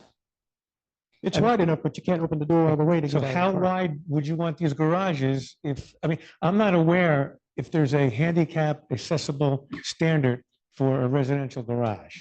But I don't think there is, and RESIS, I believe, governs parking spaces outside of a residential garage. But let's assume, how wide would you want these garages to be to? Well, I think in most garages, I don't know the exact dimensions, but in my own home, I have an oversized garage and I still can't open the door all the way. What So that's probably maybe like 15 feet You'd wide. want each garage to be 15 feet wide. Well, yeah, at least wide enough to open the door completely so a senior citizen or somebody with a Is it a mobility issue. two-car, can open the door. four-car? Is it two-door These are one-car garages. or four-car? I mean, the width of the car door, Can I ask a really simple question here? Are we talking? Yeah, it's a site isn't plan this issue. more It's a site plan, It's a yeah. site plan issue. But I didn't want to cut anything Okay, off. Yeah. so just so I'm clear, even Mr. Dombrowski, I think I said that right. A lot of what he talked about, okay, just so you guys have to understand what we're dealing with here. That's a site plan issue. That's not before us right now, okay? So you have to understand that. Theoretically, you could impose some conditions that they comply with when they come back for site plan, just to be fair, about it. Isn't that a little hard to do though Yeah, without? it's hard to do without having the site plan in Right. front of you. For example, Mr. Dombrowski's argument is, okay, if you move it over here, you need a variance, you're making more room for over there, but how do you do that without having the whole site plan in front of you? I mean, you started to do that when you had it in front of Right. you, and then they withdrew it because Okay. of their water problem. So it's easier, assuming that the board grants the use variance, when they eventually come back for site plan, you're going to say that, you were very eloquent, by the way. Yeah, Okay, with your concerns. You're going to come back and say the same concerns at the time of site plan if they haven't already made some changes, because they now know what everyone thinks. But let's see what happens. But those are site plan issues. But so if what you're saying is if they increase the size of the garages to 15 feet, you'd be fine with the board approving the development. Are you saying that? No, I'd rather you not approve it at all. Okay, right. But I'm just saying common sense for the parking. On paper, it looks like you have plenty of spots, but realistically, if you can't open the door all the way to get out of your car, try it when you go home tonight. Go in the garage and Right, can I ask you something now? If someone is moving in there as a senior and has a walker and figures out that they're not going to be able to open that door all the way. Do you think they're going to want to move into that unit? They may or may not, or they may be in a situation where they have to go, and if it's a low-income housing assignment, then they have to go there. It's not assignment. They would apply to be on a, Correct. on a, But they're marketing it to senior citizens. So if people show up and they have walkers, nobody's going to rent it. What are they going to do with the property? You know, well, then the property is going to have an apartment building with no one renting the units. I don't If think they're the not board- going to rent them. I think they'll Section 8 the whole place. My opinion. Anything else you want to say? No, sir. Thank you. Anyone else? Anyone else? No. Do you have a closing argument? Very brief. No, I gotta say something. say it, please. Yeah, use the microphone. Be brief and slow. I'll say, go quickly. This is an excellent use for this unique piece of property. There's a net decrease in impervious coverage. We're providing 5 affordable units, which is a credit to the township, less traffic, utility demands reduced, and all of the issues that are of a concern are site plan issues. And we're agreeing and have agreed to work with the board and rate and address as many of those concerns as possible. And you know the players here in terms of the board, the applicants, professionals, and how we work with the board to try to address concerns of the public. This is, we've met our burden of proof with respect to a use variance for this very unique piece of property and the history involved in it.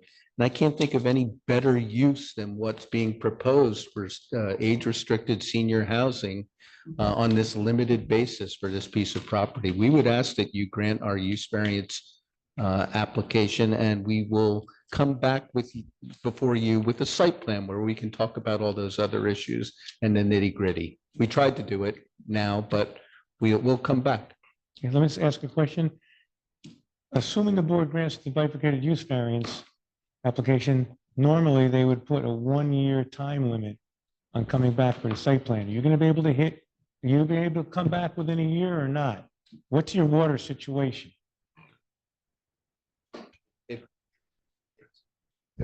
We would love to do it within a year. It's our intention to come within a year. So you could always request an extension if you can't. Yeah, we can. But you know, it's our intention to do it within a year. We want to be here yesterday, okay? But, you know, Okay, I get it.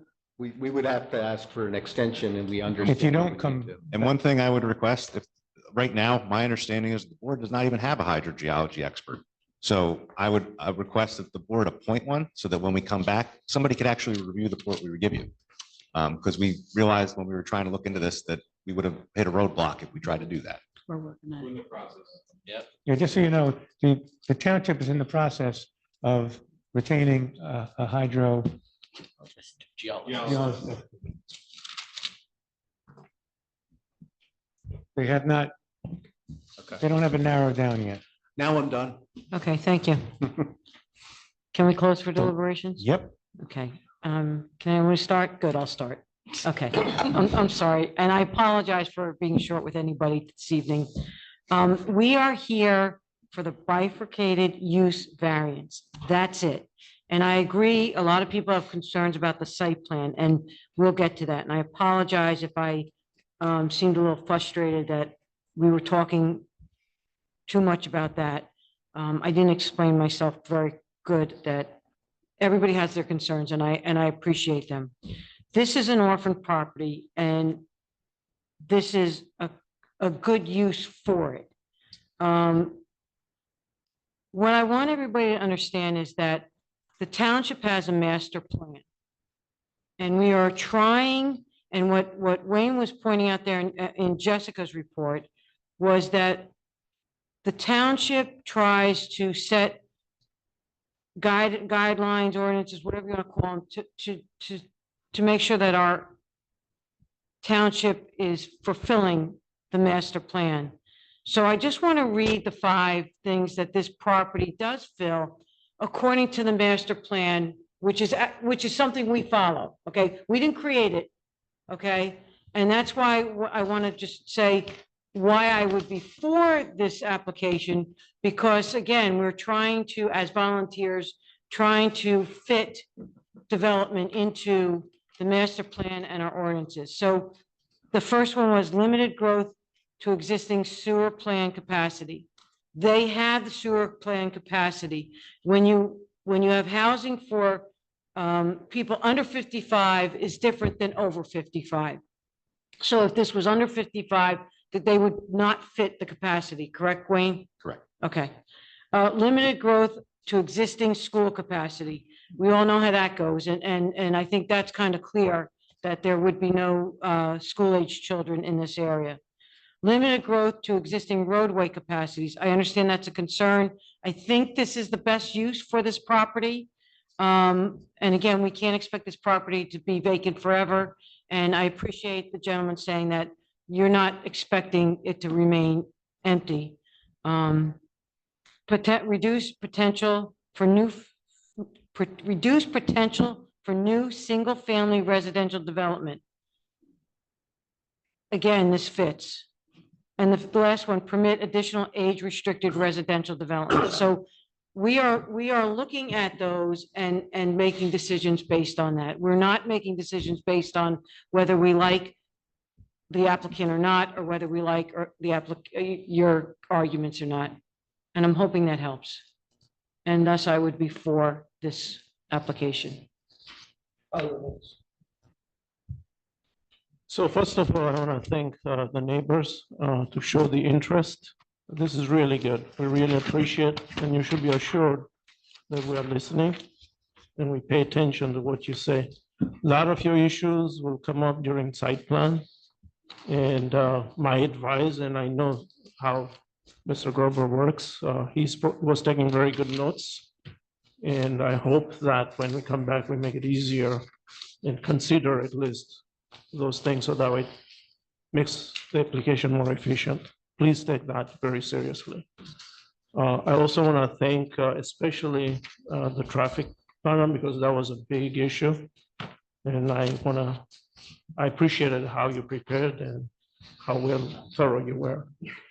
And I also support specifically for use, okay? We haven't got to the site plan yet.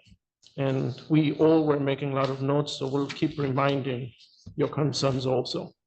But I support it from land use. I want to add a couple of more things based on what Chairwoman said. In the previous application, we had talked about the septic is going to be better. So that's another point why this is the right thing. Stormwater, as you guys know, how the board and the township is about. If I heard correctly, that has been addressed better than other options. And in fact, there was a note, Wayne, you had said in the previous meetings about cleaner water because of the stormwater system. So that's another plus here. We talked about hard surface today. Just to give you guys an appreciation, flooding, as you all know, how bad it is these days in our township. This option makes that also a better alternative than all of the things which Cynthia talked about. So I will support this application also. I guess we'll just go down this way. So I'll just, and I join in both comments being made. I'm for the use application. I do want to thank the neighbors. And I also, it's important for us when neighbors have issues to come here and actually talk. And it's not, I talk for a living, but it's not always easy to come up here and talk. So I do appreciate that. I do appreciate the issues that were raised. I think they're site plan issues. And I'm assuming, knowing Mr. Grunberg, I'm sure he's going to go back and have a conversation with his client and to understand that there are some concerns there, and that will be discussed at site plan. I really appreciate the follow-up on the traffic. I thought, the fact that your expert went and looked at the videos was very helpful because it gives us comfort. And I'm glad that Jay was able to look at the videos, and I'm glad you were able to do that, provide that to him. I'm very sympathetic to the traffic issue of, the concern of the speeding and some of the accidents. I don't disagree with you. That road is, people don't go the speed limit. There are accidents there. I know several people who've gotten accidents on that road. The only thing I'll say to you is that we can't control, and the applicant can't control someone who is going to go 75 in a 50 or whatever. I think it's a 40 actually. We can't, that's not something that they can control. So they went by, the criteria that they needed to Posted meet. limit they went by. I'm sorry? They went by the posted limit. is what I'm Exactly. saying. And that's what they're supposed to do. So I have a better comfort with the traffic now with the sympathy of what I know that road looks like in reality. But I do think that based off of what has been said and what I've said here, I would be for the use application. I agree with what my colleagues have said. As long as the restrictions are met, I agree with this application. Anyone else? Jim, you're up, man. Anything? Okay. I happen to think this is an excellent project for this property. I've lived on Raritan Township for 42 years and drove by that piece of property in both directions many times. Matter of fact, I lived in the Middle Run development. And I wondered why that thing was vacant so long. Could never understand why it would be an office, location for an office occupancy. But in any event, I think this is a great project. I think we should be doing more things like this to keep our senior citizens in town. After living here this long, I don't want to leave, but many people are leaving because they can't afford to stay here. But if they sell their house and rent the rest of their lives, they'd be better off in many cases. So I will vote for this use variance. Yes. I'm also in favor of the use variance. I do agree that we need to provide opportunities for mobility within the housing market here in Raritan Township. And this gives young people and old people hope that they can find a place where they can afford to live. I also agree that it is very specific and unique stuff and a district stuff. Thank you very much for coming tonight to all the neighbors.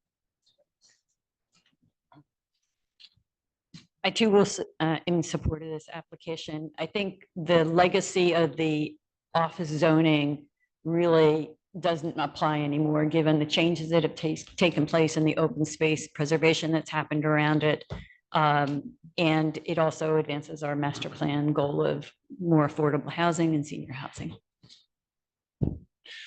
I vote yes as well. I don't want to reiterate what everybody else has already said, but I will say to the residents who showed up today, it does matter that you show up. We do listen to what you have to say, and there have been instances, I'm also on the planning board, where we have denied applications based largely for many reasons on what the residents have had to say.